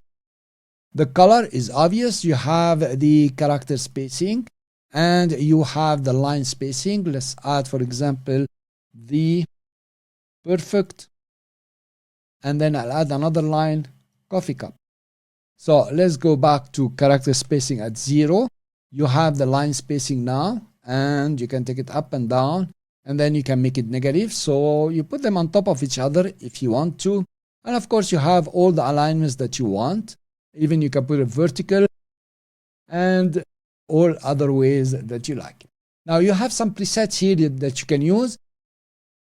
Of course, if you decide to use these ones, don't go like, I'm going to use this one. Okay, it's perfect. It's very nice somehow, but you need to adjust it. You need to customize it according to your choice. Don't use just like this, though some of them are very nice. And to remove the style, that's it. Of course, you have the position and the scale, but notice now I'm scaling the whole box, not only the text inside the box. And if you want, you can have X, Y, Z. So this is X and this is Y. Sorry, there is no Z. Now, make sure before you uncheck this one, because it stays the same, it shows you only 104, and whatever you do, it will stay. Make sure they have the same value. That is 104%. Then you remove it, so you have a perfect text here. And then you have the alignment of the box. I'm going to put it on the left, on the right, or on top, whatever you play with it the way you would like. The blending here, you have only the opacity of the text. If you want to, you have the stroke. You can add a stroke, black, whatever, white, whatever you think is good for your video. You have a background, and this is interesting. I'm going to choose a color that is white, no yellow, or red. Okay, red will do well. Pink. You notice how the background is a simple rectangle. You can change it to cover only the characters. So if I remove the, covering only the characters, or it's only under the character. You have its opacity rounded now. Notice how it's rounding. If I do like this, you notice more the roundness. And I think that's important. You have the height of the background and the width of the background. I'm undoing every time. And you can offset it. I don't know why, but it can look very good. If you have two texts, it might look good here. You play your things. You can glow your text. And you can choose the color for the text and the glow intensity, the range of the glow, how far you're going. I'm going to put it off, turn it up. And you have a nice shadow here that you can add. Very nice, in fact. And you can change its opacity. I always like them very dark. Cool. I'm going to remove the shadow. Now you have the curve. And curve will not work if there is a background. So I'm going to remove the background first. And then come back to curve. And it's pretty cool here. You can curve it the way you would like. Notice, this is the curve. You can make it a whole circle, adjust it the way you would like, something like this. This is how you format the default text, just from here. And remember that you have the preset that you can use. Now, there are other things that you can do with the default text, which we'll go through in the next video. Using the default text, you can also add some effects, which are very nice, and also add some animation. And you can make it the way you would like and exaggerate or make it very subtle. So let's start. Here you will add your default text, and then I'm going to make it longer and change the text to perfect coffee cup. And I want it on 2 lines, so I will edit it from here on 2 lines. That's perfect for me for now. I will leave alone the basic and go to effects. So here you have so many effects that you can use. For example, this green one, which is not our theme, the red one, just click on it and it will show you what effect you have. Actually, it will set it up. So I'm going to use this guy here. I like it very much, but I don't like the font. So let's go back to basic. And from the font, I'm going to take Tenada. I like this font, by the way. That's cool. I could change the color from basic for this preset. So I'm going to change the color here to make it very reddish. Something like this will do. Now you notice that for certain effects, there are some basics that you cannot change. For example, here the stroke, I cannot add the stroke because the stroke is within the effect. Some of them you can change everything. Of course, here I could add a background if I want to. I will go back to effect and it's up to you to choose the effect that you like most. Let's go to animation now. In animation, you have the in animation, you have the out animation, and the loop animation, which is between the in and out animation. Let's zoom in on the timeline. To add an in animation is as easy as clicking on the animation you want. You can see a bit of the animation over here, but feel free to click and the animation appears. That's not bad. Some of them are really very nice. And you can choose the animation and set it, and that's it. As simple as this. For me here, I'm going to be very conservative. I'm going to use the zoom in, which is quite nice. Okay, it's conservative. It's old. Now you notice there is a line, a very thin line here above the clip. If you can see it, this is the white line here. This is the duration of the animation. So now it's set at half a second. I can increase the time of the animation. So the animation will take longer to complete. It will take 1 second. Simple. I could make it the whole thing. So notice it's still zooming in. That will be very useful sometimes, but I will return it to 1 second here. Okay, as simple. Now we'll come to the out animation. We have set the in animation. We have set its timing to 1 second. The out animation now, if you select one, notice comes on the right side and it has its duration of half a second. You can decide what duration you want. Of course, you can play with all of them, see what you like, make sure they fit your theme. I'm going to go for zoom in because I'm not saying zoom out. Nevertheless, this is good. So I'm going to play it. It zooms in and then zooms in again and disappear.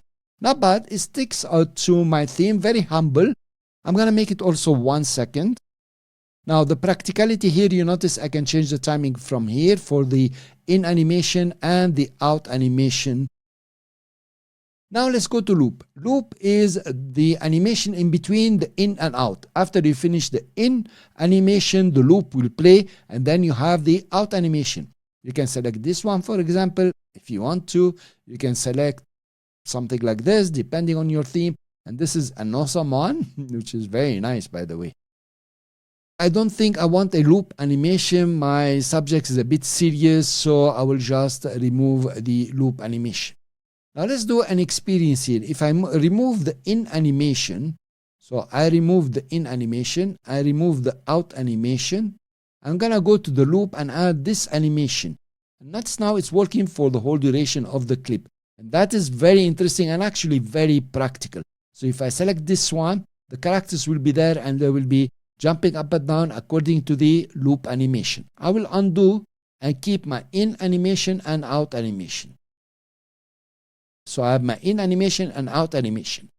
It's perfect for you to do some very nice animations with the text, and with the users of the effect, it's also quite impressive. Over here you have save as preset, and that is something you want to use. Let's say you want to repeat this during this video or other videos. You save as a preset, text preset saved to my space. You come to preset and it's uploading and it's over here.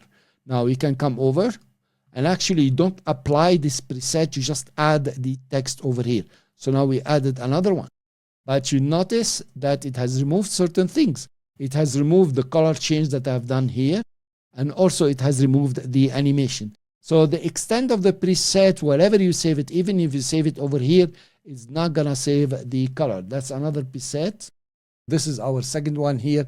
If I add it, it's gonna be identical to the previous one. It means it will not save your animation.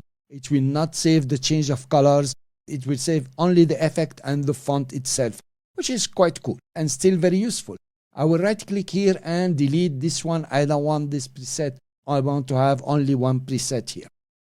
Now the way to replicate with exactly all the changes that you have done is very easy. You select your clip, you press the Option or Alt key, and you click and drag, and here you have an identical one. So it's not a big deal. Unfortunately, for another project, you will not be able to do this option here of click and drag. Thank you guys. I'll see you in the next video. You remember we mentioned that you can also add text from effects over here. If you click and open the effects, then you can see they are grouped in categories. So these effects here under their categories are similar to the effects that you get after adding a default text. So if you come over here, you will find that they are the same effects but grouped under categories. But they operate differently. For example, if you select an effect from here, it is not added to the timeline. You have to click on the plus to add it to the timeline. Once added, you cannot change the effect just from here. You have to come to these effects, you select the layer and change the effect from here. As simple as this. So actually this is kind of shortcut. Instead of adding a default text, then coming to effects and choosing the effect, you can immediately add the effect here according to certain categories. As simple as this. So if I come over here, I decide to change these texts. Well, if I add it to the timeline, you will notice that now I have two texts in the timeline on two tracks. So these are the effects here, which is a shortcut to adding the default text and coming to the effects over here and changing the effect. Remember, we said that you can add text also through templates. So if you come to templates here, you will notice you have very many categories. And in each category, you have so many templates that you can use. Now, templates are very interesting, and most of the time they are animated. For example, if I take awesome here, I click on it, I can see it here. Awesomely animated, not bad at all. You can click on the plus and add it to the timeline and see the animation, not bad at all. I will delete this one. Now, due to the number of templates that you have here, I advise you to always put your template in your favorite. That's very easy. You come to the star here, click on it, and when it goes yellow, it is in your favorite here. As you can see, I added some. You can come over and remove it from your favorite by clicking on the star, and it's gone. Let's add a template on the timeline. I will take this street interview for CapCut. I will click on the plus and it's added to the timeline. First thing you notice, you have paragraph 1 and paragraph 2. To be able to edit at peace, make sure that this arrow is pointing down, so it's not expanded just like this. Make sure it's pointing down so you can see the paragraphs.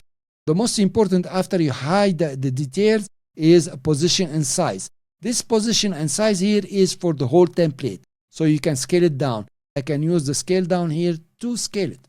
Now I have its binding box. I can scale it up and down the way I would like and move it around the way I would like. And you can center it, put it on the side, put it on the right, whatever you like, you can adjust it here. When you come to paragraph 1, you will notice I have CapCut. This is where you change the text. So I'm going to write coffee. And it's not because paragraph 1, it has to be on top. It's in fact on bottom here. Street interview, I'm going to change it to perfect cup of. I'm going to add a line. So I have my text here. There is more I can work. If I come to the arrow here, I expand. There is here the formatting or the design for coffee. It's for coffee over here. You can bold it, you can underline it, you can do whatever you like. And you notice here I have the case, uppercase, it is uppercase, lowercase, it doesn't work, and sentence case, it doesn't work. That's because it's built in the template. So there are things such as the color you cannot change, and the formatting maybe you cannot change here.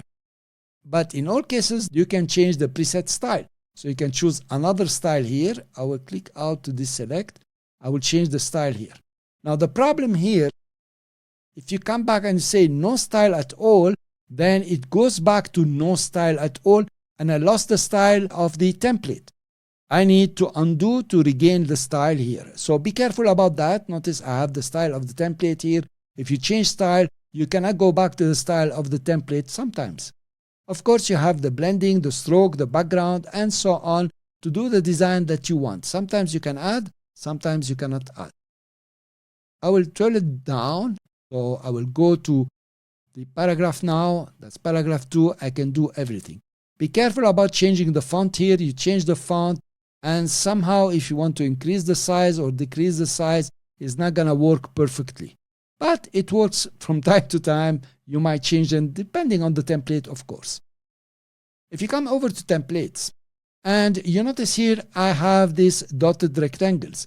This is the binding box of paragraph 2. Then I have another dotted rectangle here.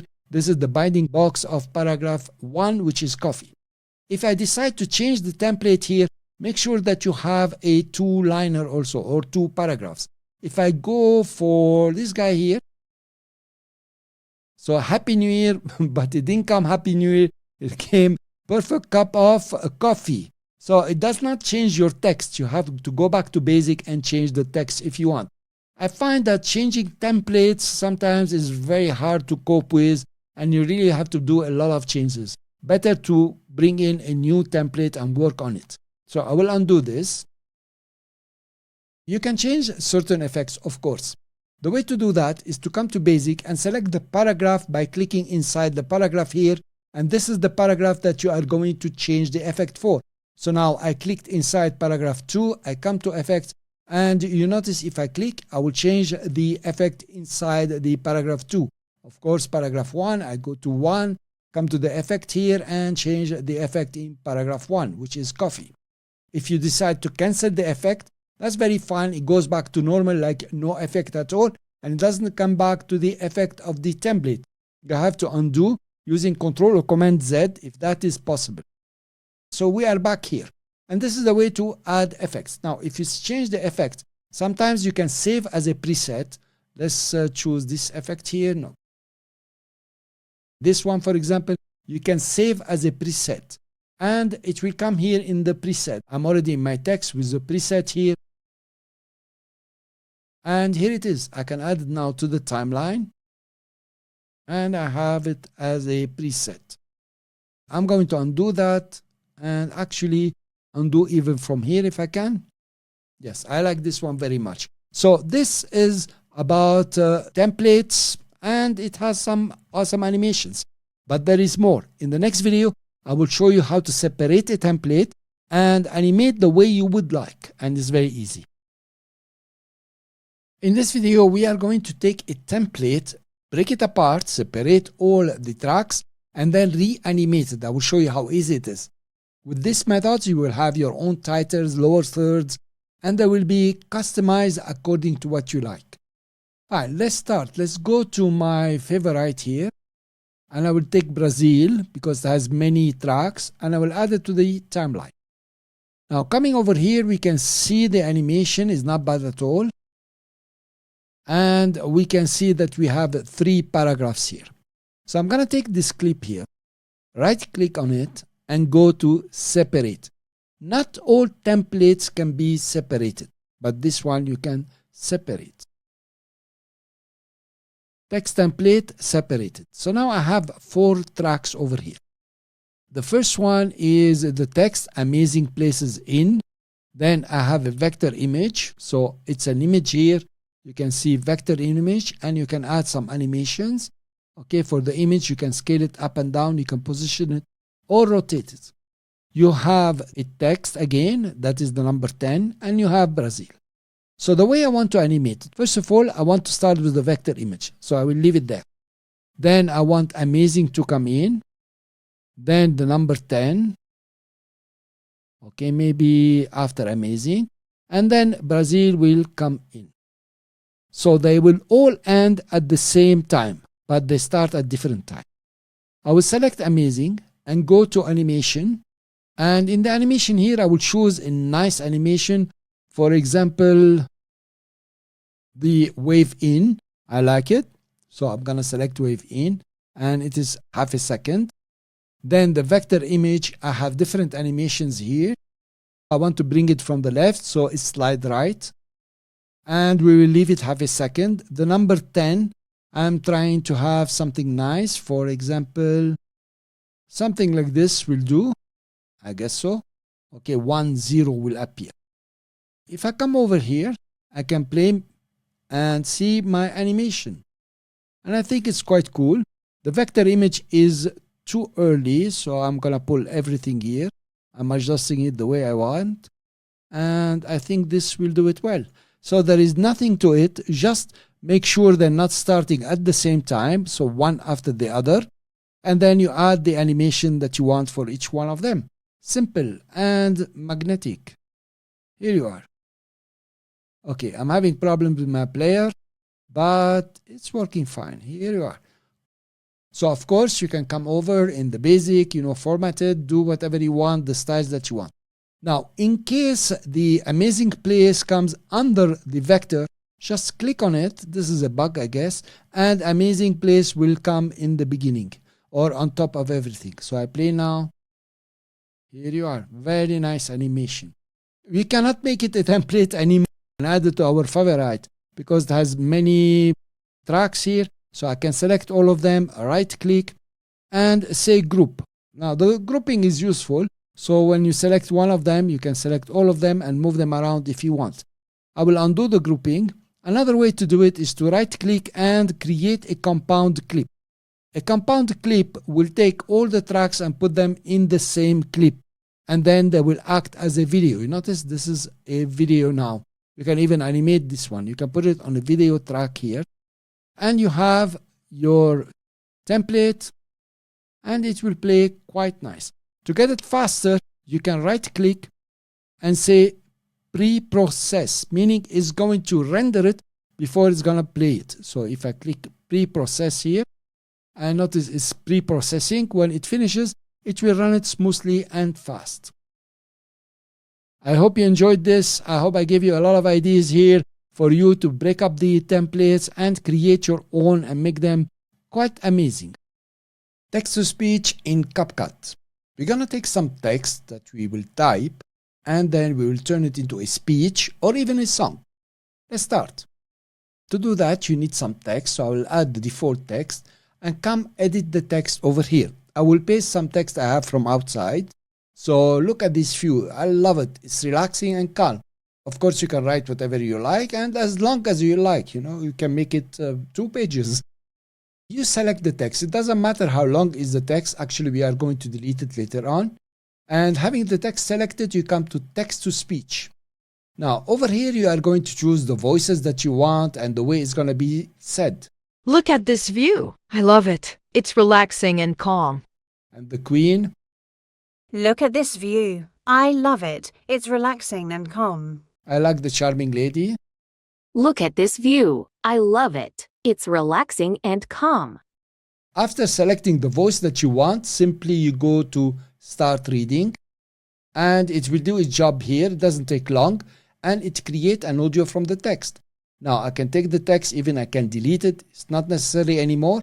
I can Look play. at this view. I love it. It's relaxing and calm. Very nice. It's really very nice and very practical. Now we can select the audio or the voiceover from here and come to voice filters here. You can change it to echo. Look at this view. Or to low. Look at this view. Or to whatever you like. You have the voice character again. You can change it back to Jesse. I love it. It's relaxing and calm. Let's go back to filters. We don't want any filter. Look at this view. I love it. It's relaxing and calm. You have Bestie. Look at this view. I love it. It's relaxing and calm. For speech to song, you need it to be longer. This is very short. If I select the folk, you tell me between 5 seconds and 60 seconds. I really have less than that. But nevertheless, you can do that. So the concept is very easy. You add the default text and then you add the text that you want here. You can type it out and so on as long as you want. Then as simply as this, you go to text to speech and choose the voice that you want and it will create an audio file for you that you can use. By the way, you can export this audio file and use it somewhere else if needs be. Hi there and welcome to Captions. In CapCut, you can create some awesome captions and you can style them the way you want. You can add all kinds of presets. Let's start. First of all, we know very well that we have some English here, voiceover, and we make sure that the audio is on because CapCut needs the audio on to read whatever is inside the voiceover. If you come to text, you can go to captions over here. You have auto caption, you have auto lyrics when you have a song, and you have local captions, meaning you can upload your script as SRT file and then you create captions here. We are going to focus on auto captions, and the first thing is the spoken language. So it's asking you which language is spoken in your voiceover. Of course, you want to select the language like English or whatever language you are speaking in the voiceover, or simply detect language. There is an option here, clear current captions. It's always good to have it checked because it will delete the previous captions that you have created and it will generate new ones. So if you're changing the captions, you are editing them, this is an option to keep on all the time. And all you have to do to generate your captions now is click on generate. Awesome. It will work pretty fast, by the way. I haven't seen times where it's really lagging and it takes you an hour to do them. It will do them very fast. And here are your captions. So if you play now,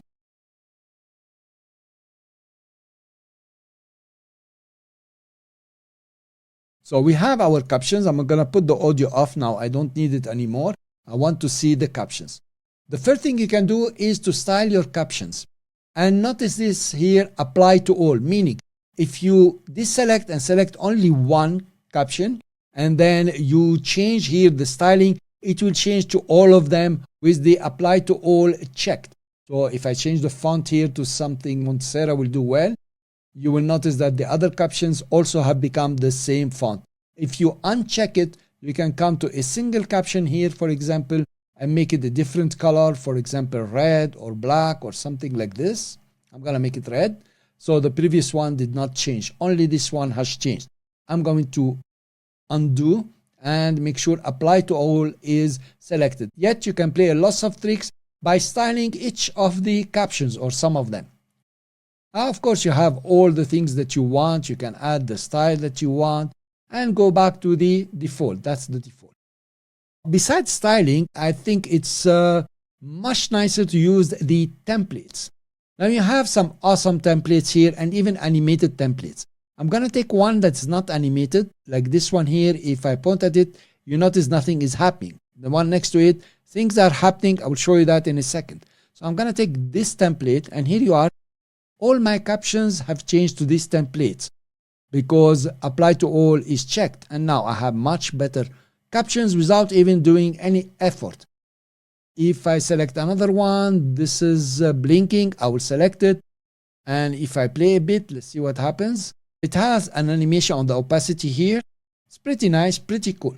Now there are better captions. Let me show you. If you come over to the quick brown fox, notice how it's moving. Many are moving also, they have an animation. So what happens when you select one like this? I will select this one. It's a bit small here. I'm going to come back to basic and take the font a bit bigger. Wow, this thing is jumping. So 5 will do. 5 will do. If I play now, it's going to play the captions and make them dance and change here. So that will be awesome for karaoke. The guy doesn't know which word to say first since they are moving up and down and they are really nice animation. It's really nice. It's easy to read also. I think so. Let's go back to template and select another template, which is somehow the same format, but they're not dancing around. So one word at a time. You notice this template is one word at a time. You have a lot to play with here. Okay, I'll go back to the beginning, something I know. That's very nice. It's just making one line after the other. Now I can say no captions at all. And I'm back to the standard. So these are the games you can play with the captions and you really can have very nice captions. I think I like this one. Okay, it's a bit small. Let's go back to basic. Let's make it a bit bigger. Okay, it's gonna dance. Yep, it's dancing. Of course, you can put your captions in bubbles if you want to. It's gonna be stressful for the reader. For example, this one, if you like to, you can add the effect. So instead of putting templates, you can add an effect for the art here. Or let's take this one, the effect, and then all of them, because I have applied to all of them have changed, and it's very nice, by the way. The two liners have two different colors. I will take it out from here and stick to my template. I want to go to this template, and one word at a time. You better read fast, guys. This is about captions. In the next video, I will show you how to translate captions. There are hundreds of transitions that you can use in CapCut. First of all, what is a transition? A transition is an animation between the video on the left and a video on the right.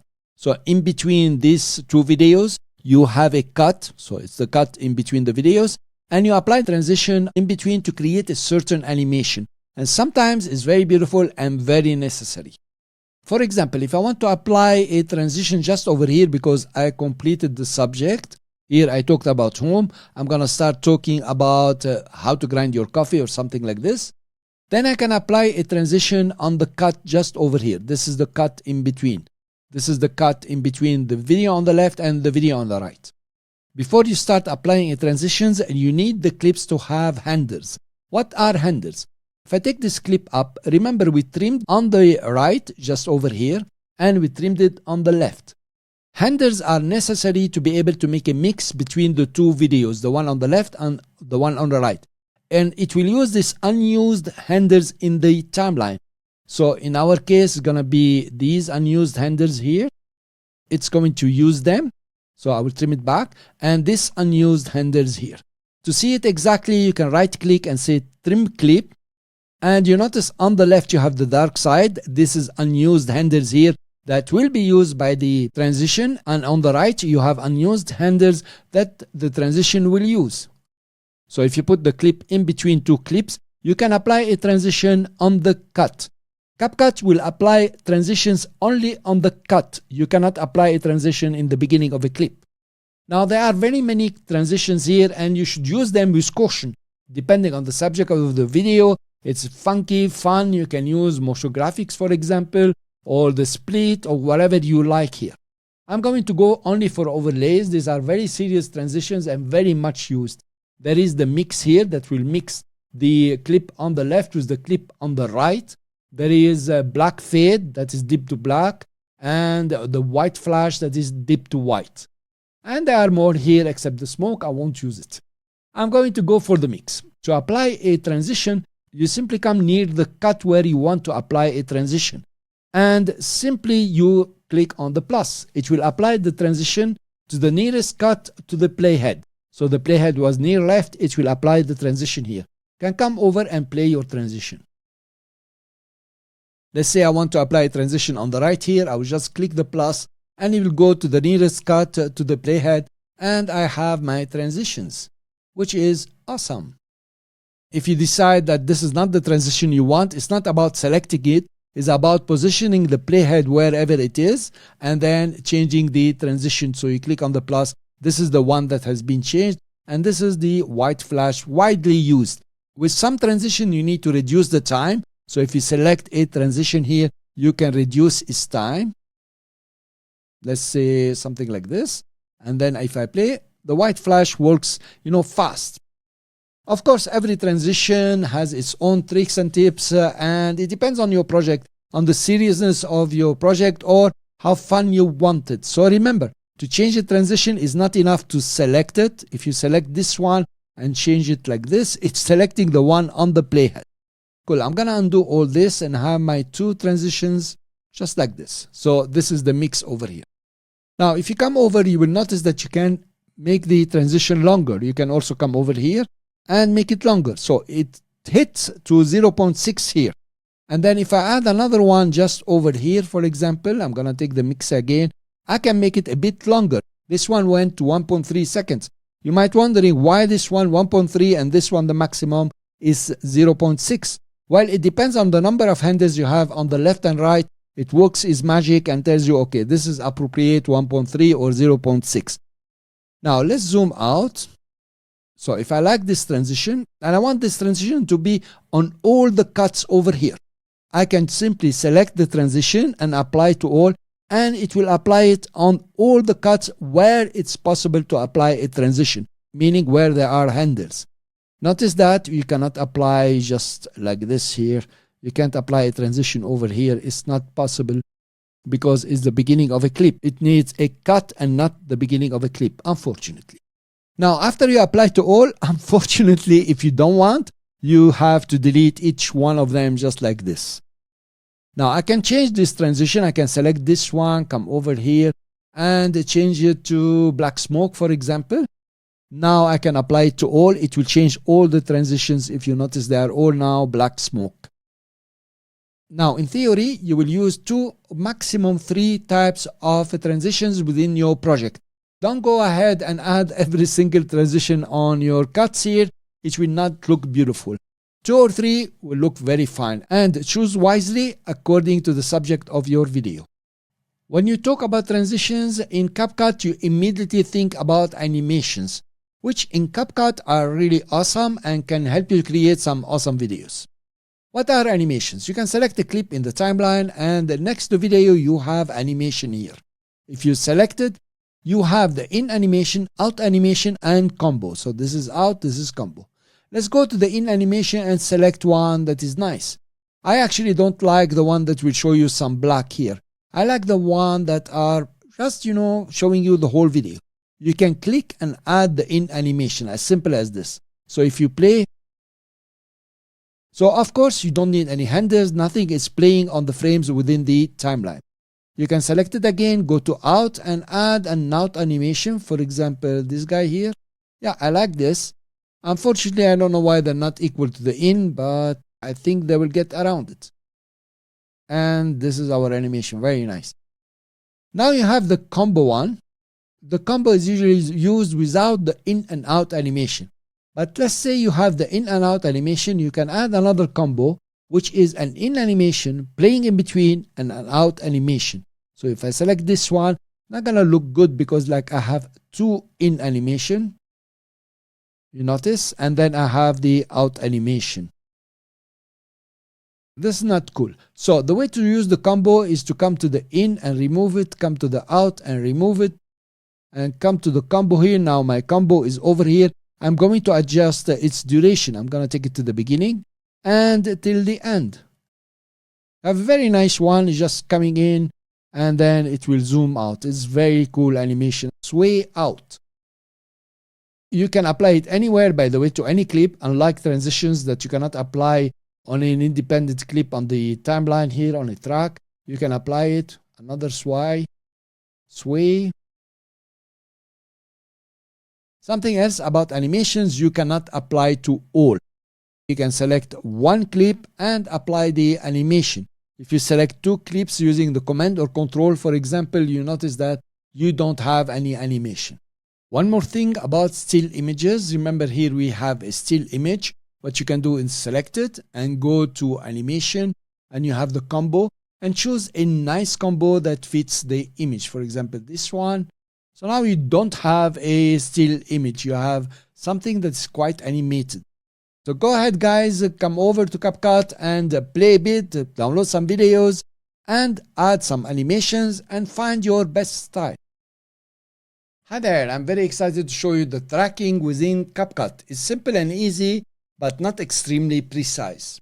In CapCut, you can track a text, that's one, and also you can track stickers. We will see both of them now. I will start with text here, so I will add the default text and come over to bubbles. There is a big chance that you are going to start tracking bubbles. Bubbles is very easy to use, just add it.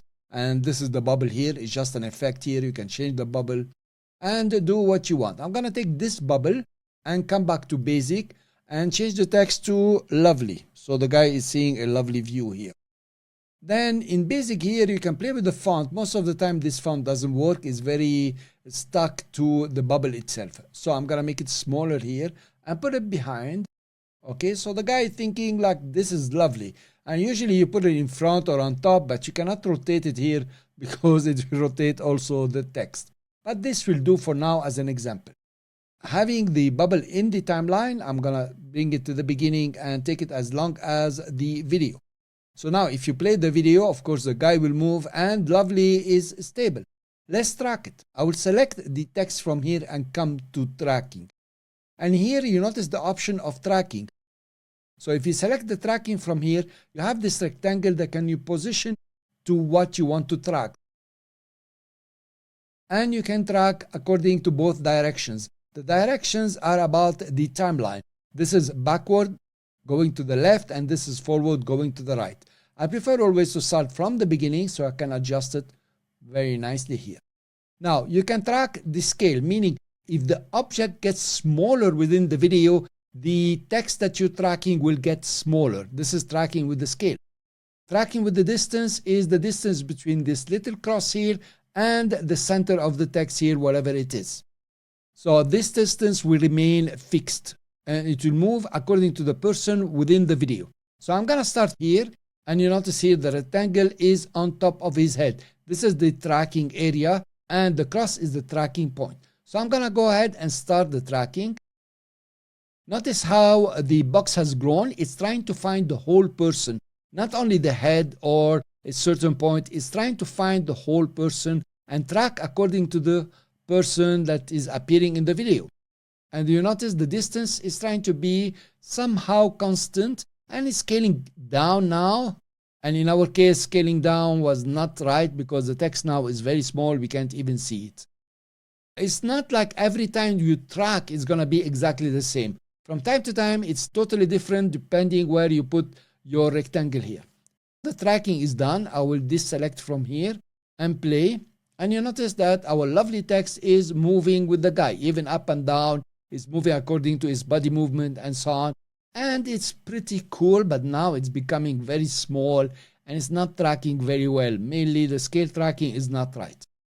This scale tracking being not right, I'm going to select it again, go to tracking and remove the scale. So do not track the scaling. So if the subject becomes smaller or bigger within the video, do not scale up and down the text. I'm gonna restart the tracking. Notice now it has changed. It has taken the full person from the beginning and it's tracking pretty fast. My computer is lagging because also I'm recording. Now it's keeping the distance, as you notice, from the center of the text to the cross here, and the whole rectangle is moving around. Now this is better tracking without the scaling.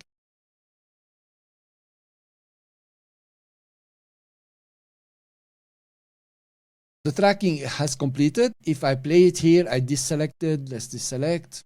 I'm gonna play it. Well, it's not bad at all. It's moving with the guy at 100% left, right, and up and down.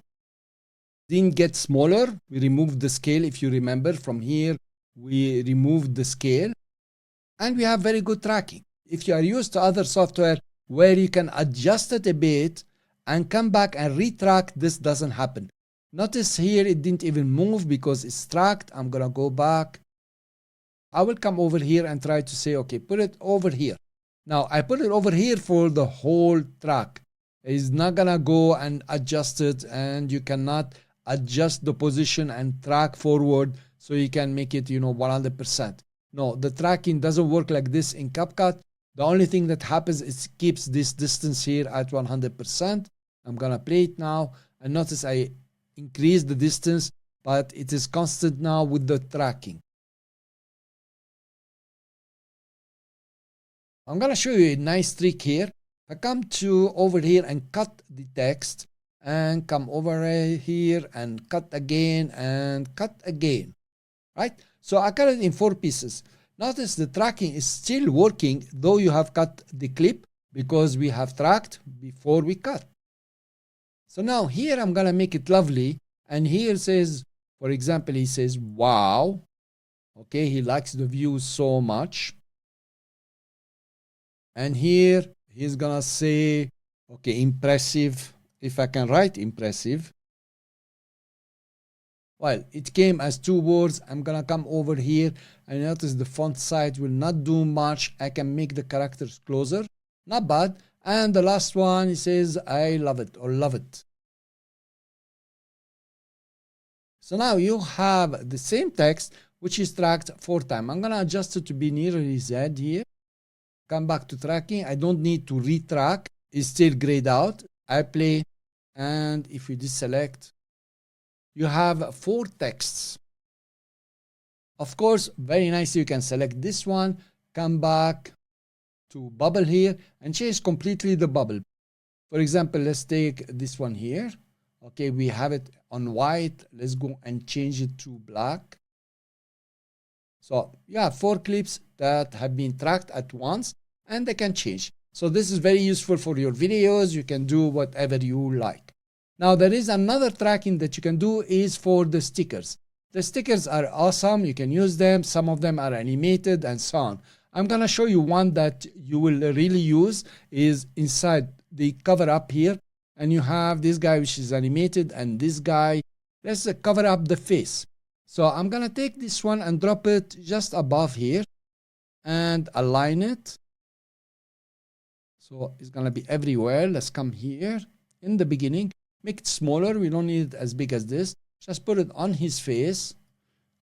Make sure it's tracking his face. I'm going to come to tracking. So now we are in stickers, which shows 1 sticker. Come over and play with the stickers. They are very nice. There is nothing special about them. You can animate them. You can track. It's fun. So I'm going to go to the tracker. And notice my tracking is here. I'm going to put it over his head. Something like this. Or maybe we make it bigger. And put it just over here. And I will start tracking, and I want the scale this time. Hopefully it will work well. And I will track. Now, of course, the tracking is not the same for every video. It depends on the camera movement. It depends on the shot. It depends on the different of colors and so on. But in general, this is the tracking. Of course, this is not DaVinci Resolve tracking or After Effects tracking. It's just for, short videos, quick and done. Lost the face here completely, and he's doing some other job, some funny job somewhere. Mainly it lost it here because it couldn't see the face. It couldn't recognize anymore where is the face of the subject or where is the subject in its totality. But that will give you a good idea of what you can track and what you cannot track in CapCut. So we did the tracking on a sticker, and we did the tracking on text here, and we cut it out. So this is how to do tracking in CapCut, and it's pretty easy. I'll see you in the next video. Hi there. In this video, I will show you how to do cutout, meaning removing the background when you have a subject. And this subject has to be a person with a face and a body. This is what CapCut recognizes the most.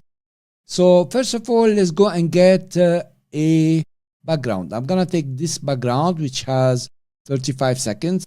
And then let's go back to local and let's try out with this lady here. It's very nice. I'll put her in the timeline. And we want to remove the background here. The background, of course, is uniform color here. To remove the background, you come to cutout and you have 2 options. Auto cutout, that's what we are going to use. And chroma keying. Chroma keying is removing green screen. So I'm going to go for auto cutout. And it will do its job. Now it's doing it very fast with me because I've already done this and it is in my cache. So if you play now, you will notice it's quite cool. We lost her piece of hair, but not bad at all. And you might have some problems like just over here. You notice her face is eaten up. Now if you take the other guy, this guy over here, and drop it in the timeline, select it, and then come to cutout and say auto cutout. It is almost perfect. We can take him down a bit, take him bigger, something like this. If I play it, you will notice it is very well. There is no problem. The guy is not even moving. He's standing there. Now let's take this guy over here who is walking around and so on. It's going to be quite difficult even when there is similarity of color between the subject and the background. So I will drop it in the timeline here, reduce the timeline a bit, come over and auto cut out. And you notice it has cut it out, not bad at all, but we will have certain problems when the colors are almost mixed with the background. Not bad, in fact, not bad. It's very cool. Of course, you might want to choose a better background, and the guy now is floating on the water. That's very cool. If you select your subject here, and in the cutout, you can add some lines or contour around the subject. You have different contours that you can add. It's nice, actually.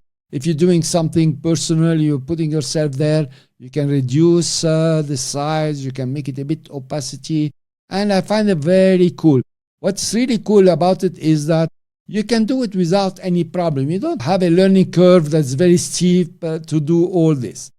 So this is about cutting out the background, and in the next video we will continue cutting out everything. If you have videos with green screen, it's very easy to remove them in CapCut. Let me show you how. For example, I have a video here that you will find in your download. I will drop it in the timeline here, and I want to remove the green screen. So obviously you're gonna come to cutout, and instead of auto cutout, you are going to use the chroma key. Mind you that auto cutout here might work quite nice, in fact. I will undo it, cancel it, and come to chroma keying. And you have the color picker. The color picker is picking the color that you want to remove, and it has to be some green thing. First of all, let's put it here so I can show you. I will pick it and come over and decide where is the color. So if you go over here, of course, you remove the lady, you removed her shirt now. You want to remove a color that will give you the maximum green. I'm going to return it above the background. And it did a great job. You can increase the strength, meaning you are going to remove even more green. And now she is almost transparent. You can see the beach behind her. That could be cool if you want that. I'm going to give it a strength. I think I will stop here.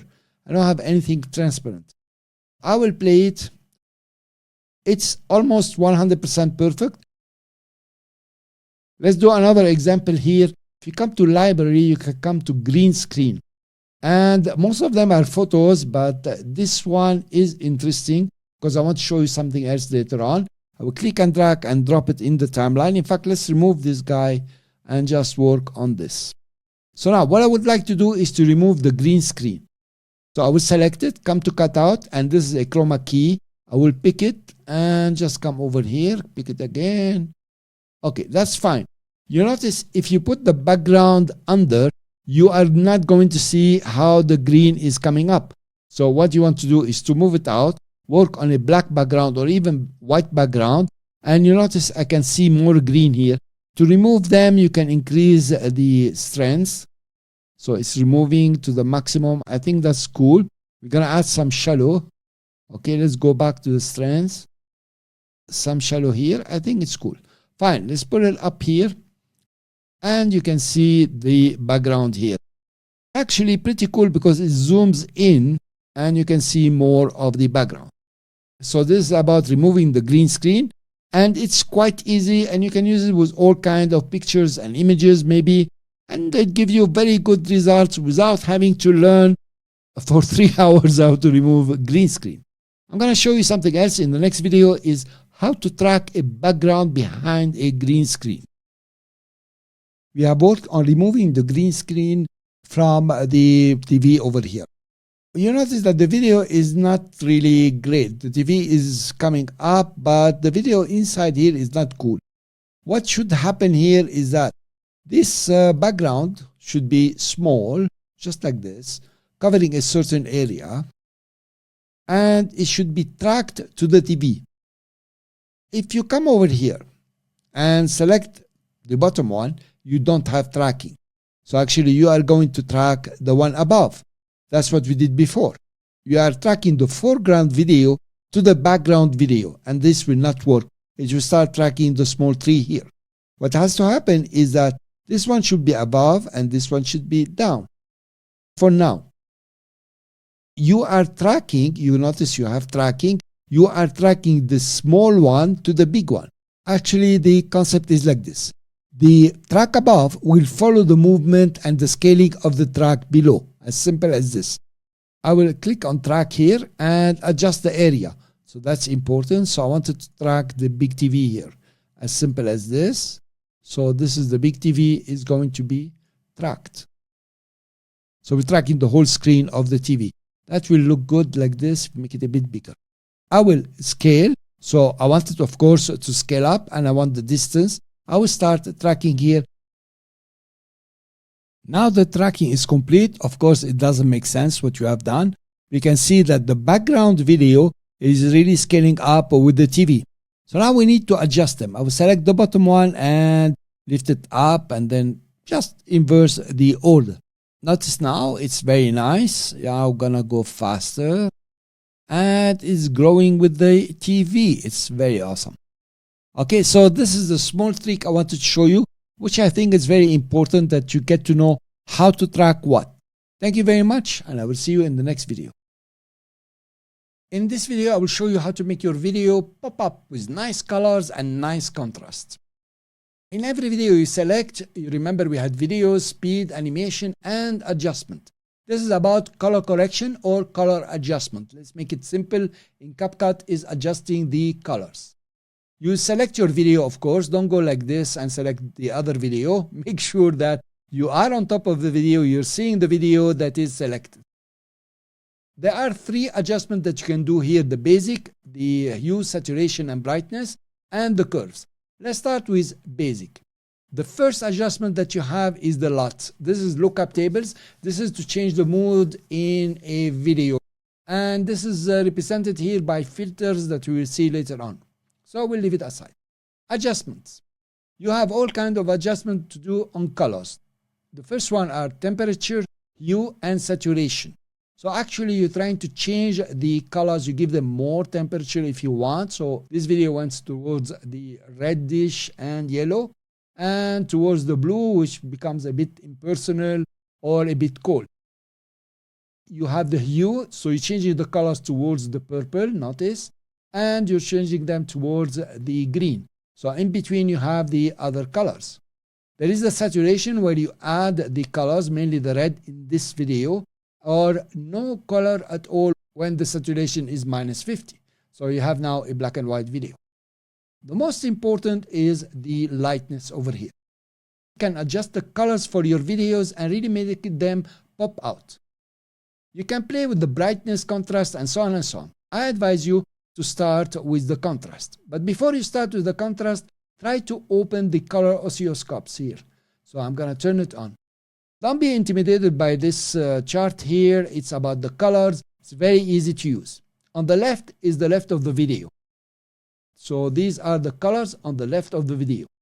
On the right is the colors on the right of the video. So you're going left to right and left to right. Whatever is displayed are the colors. You have the luma, that's the white one. You have the red, green, and blue. You can care less about all this. What you care about is on the upper side are the whites. On the lower sides are the blacks.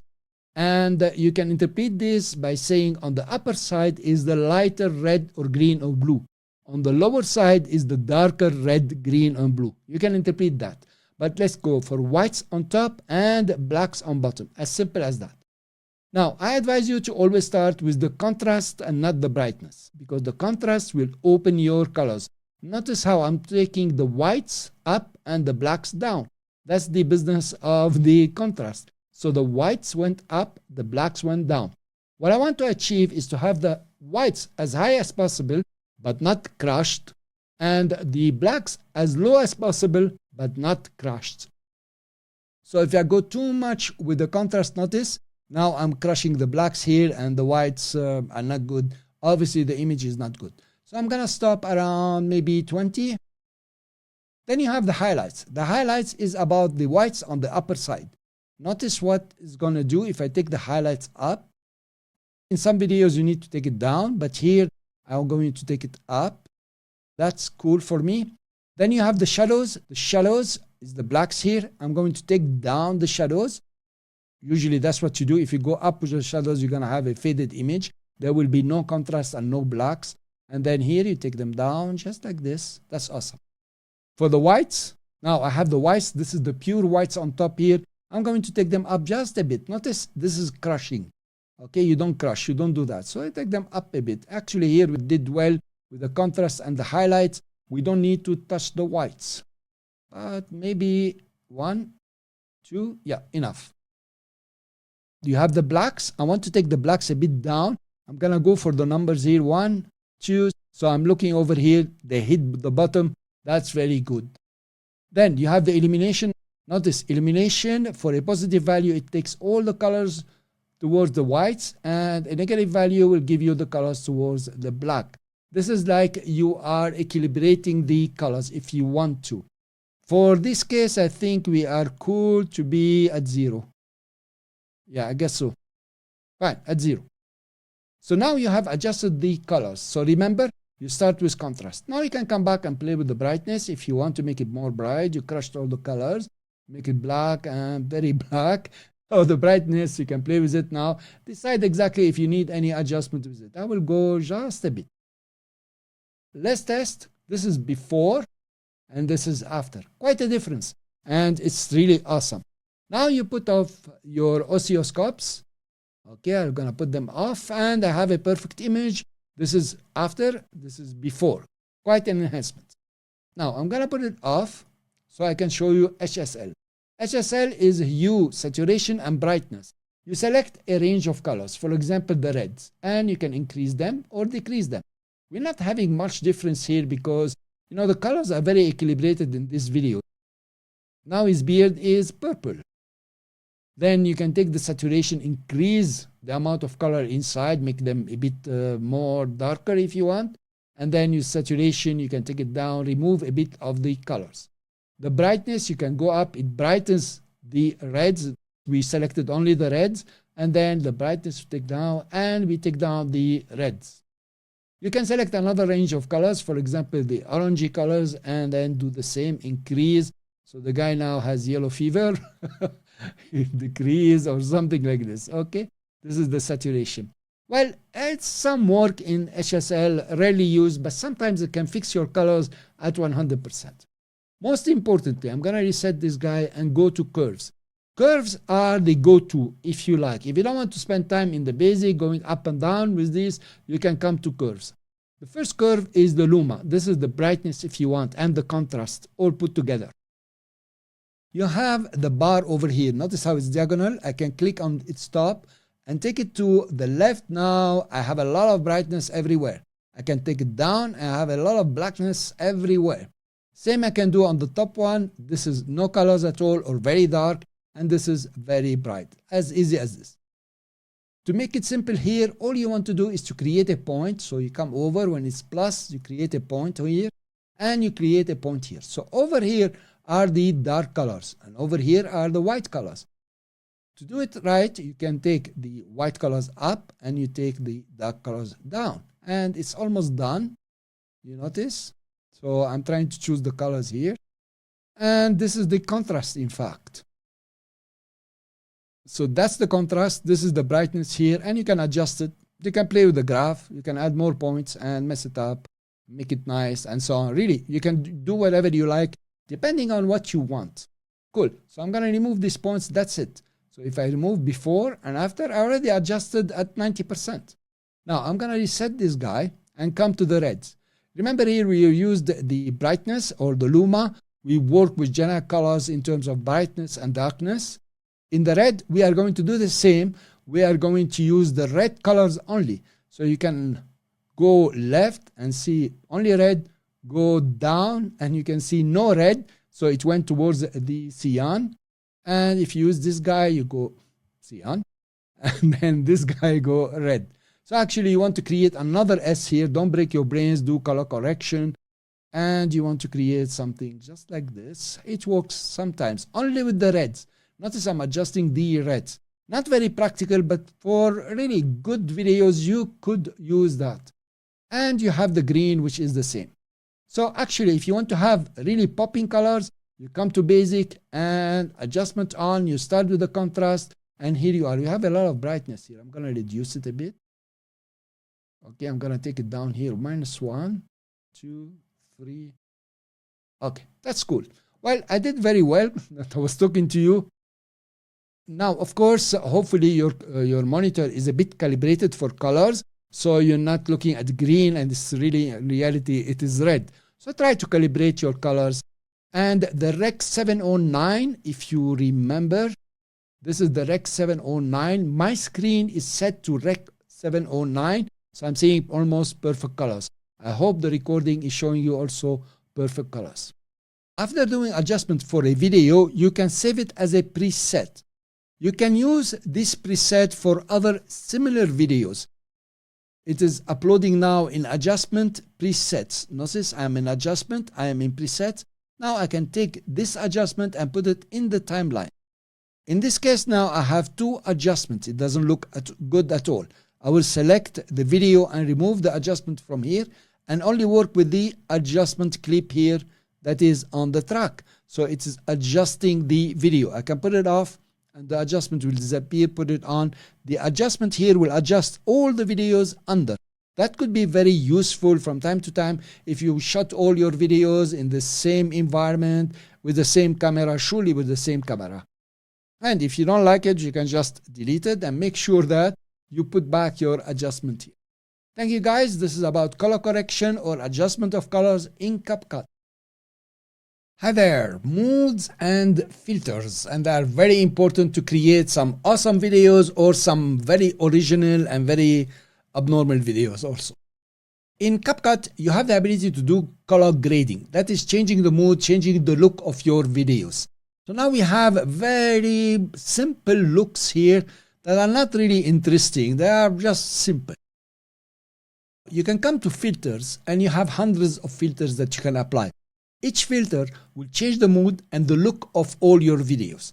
Usually, you don't put that on a video. You'll put it on the timeline and expand it to all or most of your videos, depending on the games you want to play and depending on the impression that you want to give. Some movies will apply the grading or the filters during day, so it's bright colors and so on. During night, it's very darkish and so on. And if they want to represent another country, they will make it a bit greenish, a bit grayish, for example. So they change the mood and the looks of their videos. You have very many filters that you can apply to your timeline or to your videos. And some of them are very nice. Note the tan here. If I click on it, it's going to tan my video. Now it's a more mysterious and something like this. You can play with this a lot. To apply the filter, you can click and drag and drop it on a video, and that will be very bad because it's stuck to the video and actually you cannot even adjust it or do anything about it. I'm going to undo. I will click and drag and drop it in the timeline, just anywhere here. And you notice it has created a new track, and this is the filters track here. Now the next thing to do is to extend it for all your timeline or to extend it to a piece, and then maybe you add another filter here depending on what you're doing. Up to here, and then add another filter at the end. Okay, now I don't know the results, but just to show you. Let's see. Over here we have the tan and it looks good. So this is with the tan, this is without the tan. It changed completely. The mood is darker and more red and stories like this. So over here you can see even the greens, the brown, and this is without it, with it. Let's go to holiday. So here the mood has changed completely. If I put it off and on, you notice the colors are brighter. The mood has changed. This is more exciting, more live. And the amber, I'm going to remove it and put it back. It's really quite nice. So I could run my video just like this, changing from one filter to another. Or I can have one video on all my timeline, on all my clips. This is the way to do it. Now you can add more filters if you want on this one. I doubt you will have an effect. Okay, a bit, not much, because they will clash mainly. This is the way to add your filters and change the mood of your video. Let me show you. For example, I'm going to go to style here. And these styles are very interesting and very nice. If you're doing a funky video, something exciting, or you're telling a story. And let's try one of them. I'm going to click and drag and drop it here. Extend it to a certain number of videos. And everything is teal or cyan or yeah, I think so. I can take another one and change the colors here. Now I'm playing because I love these things. And extend it. I moved from the day where I tell a not so sad story to something very impersonal story here. It's getting very cold with the blue. Let's make it warm. Okay, we're gonna stop here. and take something very warm, for example, this guy, and drop it here. And here you are. You went from very cold to very warm. You know, I'm sure you have seen movies like this. The only parameter that you have here is the strength. So for example, for this pumpkin here, you can reduce the strength. So it's not applied at 100%. It's applied, for example, at 50%. This is your choice. The filters here, there is no rule. It is not about color correction and getting it perfect. It's about creating a mood, and you want the mood of your video. In my case, I'm doing coffee cup. It's not much of a mood, but still I can work and I give it a lifestyle one. For example, I don't know, one of these. In fact, the tan has worked very well. I'm going to put it here, put off the lower one, and actually extend it. And I find it quite good for my kind of video. It's very nice, and the videos work very nice. Notice here. This was about filters, about creating mood, about creating a certain look. And it's up to you now to come over and go through the hundreds of filters that you have here and put the best for your videos. When you're doing videos in CapCut, you want to use the effects, and they are very beautiful and very nice, and they only exist in CapCut. You are not going to find them in this abundance in other software, I promise you. If you come over to effects, this is effects here, you have video effects and you have body effects. For now, we're looking at video effects. You can select any category, for example, the retro, the live one. I like the live one, they're very nice. And you can drop any timeline, just click and drag, or click on the plus, or drop it inside the video. If you drop it inside the video, it is going to be inside the video here. And if you deselect, you can select it. You notice special effect here. You click on it. It has selected the effect. And actually, you can trim the effect not to be the whole video. So you can do something like this. And then you can play it. So the hearts will appear here. And then stop. Okay, now not showing hearts here, but somehow. Now you can select another effect and also drop it on the video here. So now you have two effects on this video. If I click out and click on the effect, it will ask me which one you want to edit. So I say, I want to edit this one here. And this is the short one. And I can come to its parameters here, its details, change the atmosphere, for example, change the filters, change the speed if I want to. Now I'm going to make it as big. Then I can also click again and select the girl's secret. That's the hearts here. I can play a bit with it also. I think this is the hearts, yes. And here you are, you have your effects. Now, I do not like to add the effects over here because I might want to use them for other videos also. So I will select an effect and delete it. As simple as this, you click, you have your effect selected, you press delete, it goes away. A better way is just to click and drag and drop it on the timeline. That's my favorite way. Then I can see the effect over here. I'm not looking for it inside the videos. And this is the effect on top of the video. I can take another effect, for example, the rainbow, and drop it also. So I have two effects now that I can see very clearly. So you have this effect, radiating heart. Okay, this is the pixeled one, and you have the other one here. Now, effects don't have to be for the whole timeline, not at all. You can select them and shorten them and, put them as long as you want for the context you're in. Obviously, I'm making coffee and these hearts don't work. So I'm going to delete these and try to find, for example, light effects or retro. Retro will work cool with me. Now, notice the representation in CapCut is very interesting. So if you select this guy here, for example, it's framing. It's not to be used with coffee. Maybe you'll use it for something else. I have another one here, which has some glitches, stories. You have the distortion effects. And you can play all the time with this effects. That's an interesting one. I don't know where you would use it. And then you have the opening and closing effects. You have the diamond, so it opens, and here you are. I'm going to drop it in and do like this. And in fact, I'm going to do like this.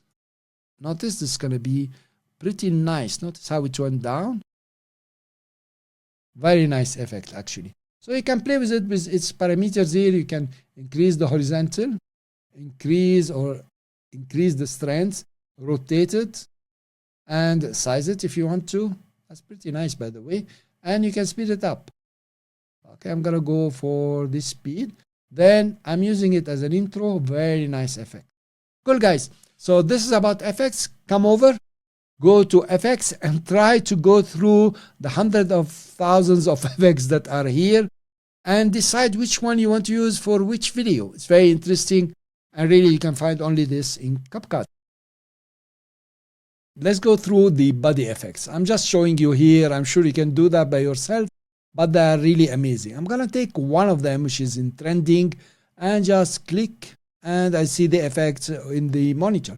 I can add it to the timeline, and of course you notice these effects, you will add them to a video. You can put them inside the video if you want to, or put them on the timeline. I will go always for the timeline.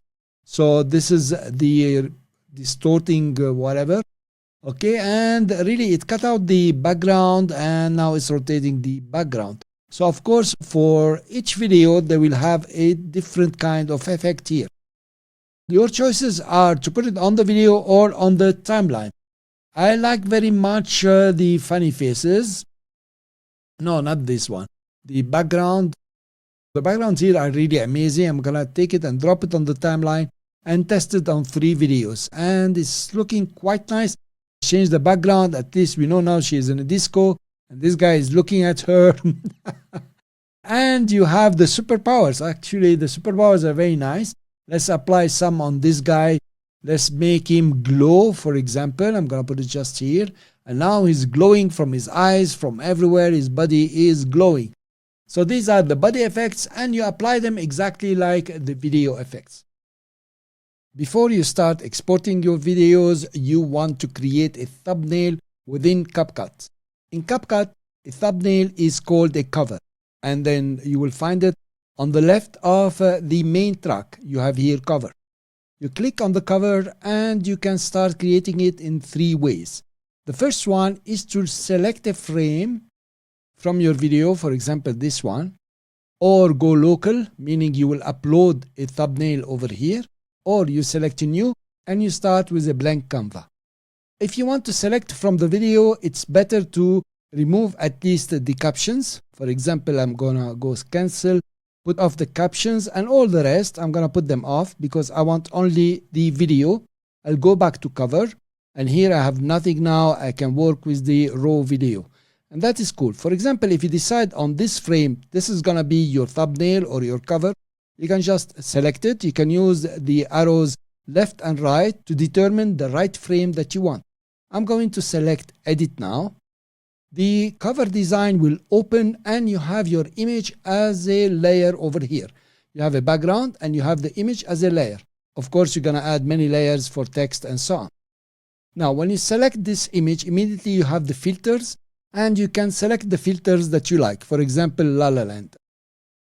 You can come to effects and add some effects. Some of them are very nice, like this bubble here. Or you can add a mirror so nobody sees your video. Then we are going to put it at none. You can remove the background. If you have a person here, now that will be nice. Of course, it's an image. It will do a good job. In our case, it's useless to remove the background because we will have the cups here and we have something here that will not work very well. But you can go ahead and try it and remove the background. Now, when it comes to adjust, that's awesome, provided here, because here you have the color adjustment for your background image here. You can change the colors the way you would like. And then, of course, you have opacity. Now, opacity doesn't make much sense now because we have only 2 layers. But later on, if you have many layers, it might make sense on some of the layers. And of course, you have to arrange. So you put them on top, left, which one is forward or backward. You can play with that. Now, when it comes to the background here, I can select the background, and you notice I have the background button. I can click on it, and I can change the color of the background the way I like. For example, let's pick this one, and we come over to the layer, that's the image. We go to opacity, we can reduce it, and we have our background here, which is somehow cool. Now, this is the image. It's true, we put the background image, but you can still change it. Come over to replace, and you have the choice. You replace it from the video or your computer. So I'm gonna select from the video and change it to whatever I want.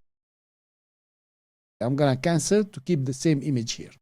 You can also crop it, you can duplicate it, and you have a menu here that tells you what you can do. Locking it is pretty cool. Now you have your background image. You want to go to the templates or the design and all the rest, so you can add some text. Now usually I like to add my text from the template. If I select a template, for example this template here, you will notice my background image is still here. It has been cropped and I have some text and so on. If I don't like this one, I just click somewhere else and I have this template. Now notice I'm not getting the background image of this template, I'm just getting the style. If I come over here, I have apply theme only. Let's take this example, apply theme only. And it will apply the theme, meaning it has changed the font and the color of the fonts. If I come over to the three dots here, let's take something, this one for example. If I climb to the three dots, that will be a menu. I will open it. Now I can select the theme for the text and the theme for the fonts. So let's change the fonts here. Let's change the colors. Okay, it changed a bit. Or I can use the template and here you are. You can change it now the way you would like. I don't like it at all. I'm going to undo again. And let's apply this one. That seems nice. Here you have what we call a frame. That is a frame, a kind of mask that you put on the video here. So I'm going to undo again. Go back to my original, remove this text from here. Now, after you're happy from your background template, you can also lock it. Okay, I'm going to lock it. And you can go to design. Later on, I will show you a bit more how to work with these templates. You can come to design. The design here is very simple. It's suggesting to you a color scheme and a font scheme. You can click on it and it will apply a title, subtitle, and body. Actually, these are different. And then I can select the title here, put it over here, the subtitle, put it over here, and the text here. Now, of course, whatever I selected now does not work with my background image. So I'm better off using some other ones that are cool for me. For example, not the green. Okay, this one will work. So I have a title with a certain font. I have a subtitle and a body text. So you can write whatever you want from here. So the main concept here is to select a color scheme and a font scheme. So you have a text here. You can go to the basics here and change the text the way you want. We already went through that. You also have some presets that you can use. They're not all of them here. Some of them are here, but this is already a start. You can change that. Now I'm going to select them and just delete. Now, of course, you can have a theme only for the fonts and a theme only for the colors. So you set up your text and you change the themes the way you would like. In the next video, I'm going to show you how to work with templates. Previously, we started by selecting a frame from the video. Now I'm going to show you something else. In fact, I deleted the other one. I'm going to new. New will open a totally blank Canva. And this is very interesting. Now within the Canva here, if you select a template, this one for example, it will not only give you the text and the fonts and the colors, but also will give you the background image. I find that very interesting because I have an image here and hopefully nobody in the world ever used the same image. Of course, you can replace it, which I will not do that because if you select from video, it will always keep that frame from your video. Now, you can decide to go for certain categories here.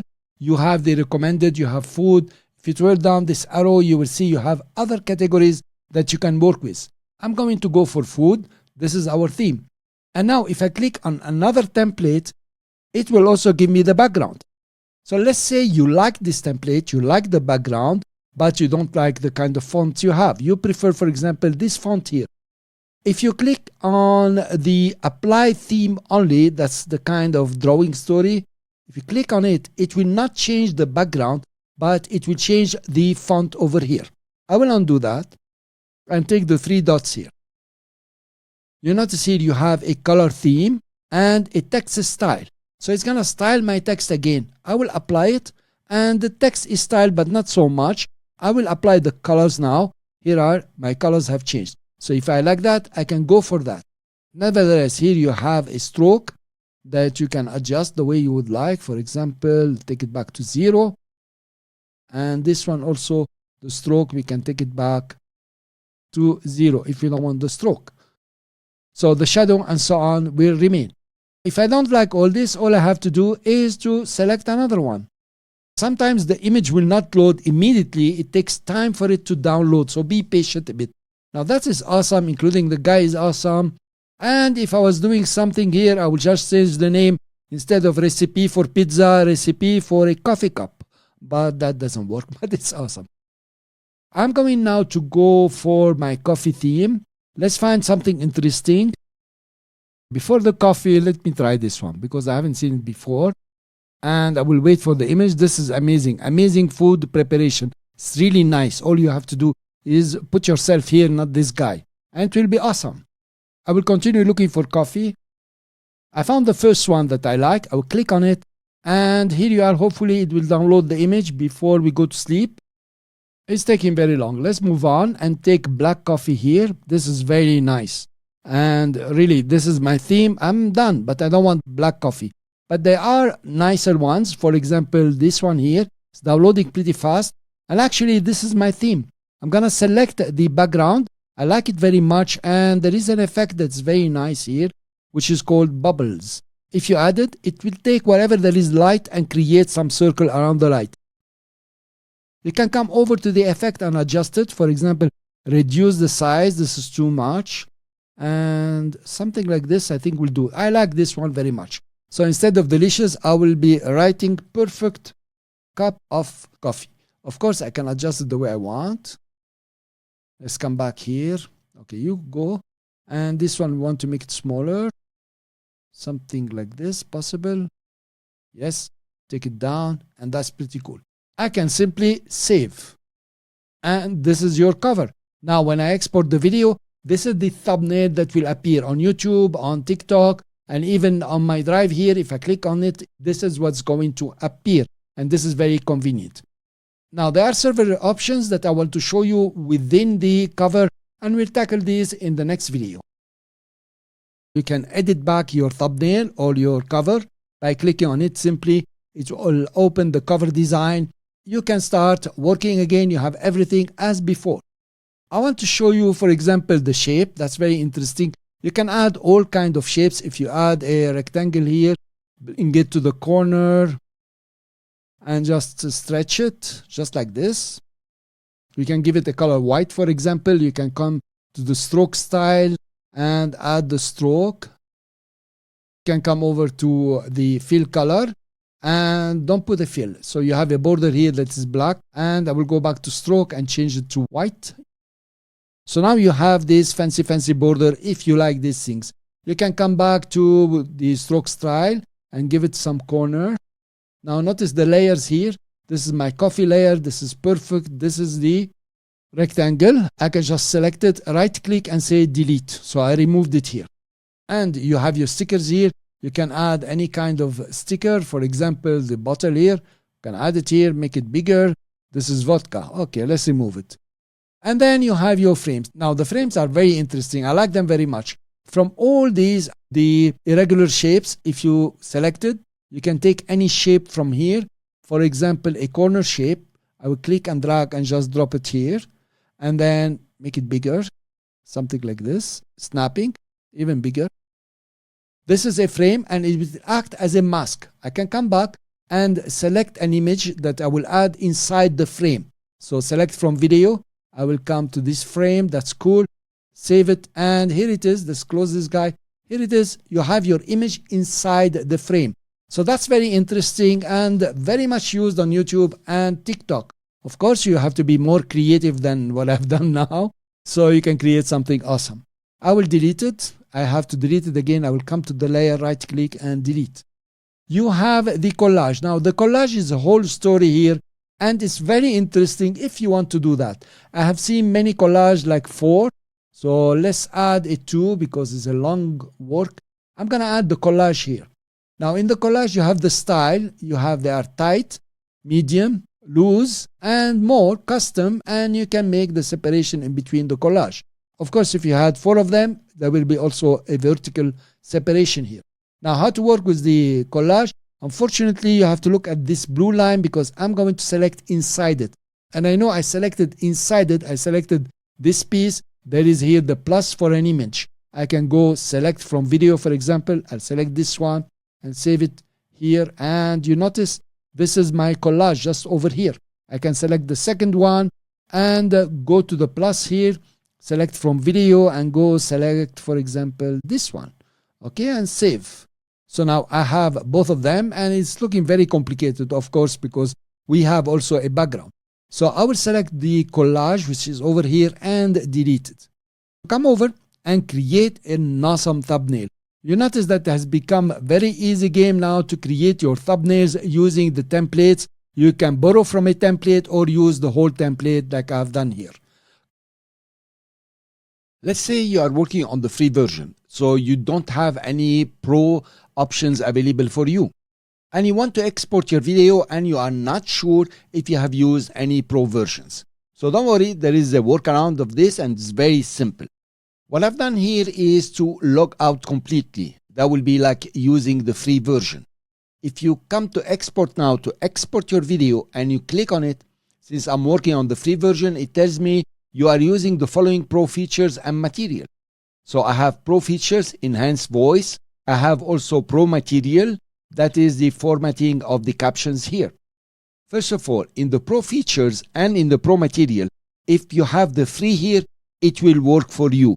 Not for long, later on they will remove it, but you can still export with a pro feature that is free. If you want to remove the pro feature, that's very easy. You come to check in editor here, you click on it, and it show you the clip where you have used the pro feature. Over here you can see it very well. It's enhanced voice, it's free. I can keep it, or I can simply, so I remove this pro feature. I will come back to export, select the second one, and also do the same, remove it, come back to export, and select this one and also remove it. Here we are. Now I'll go back to export, and I have here a pro template.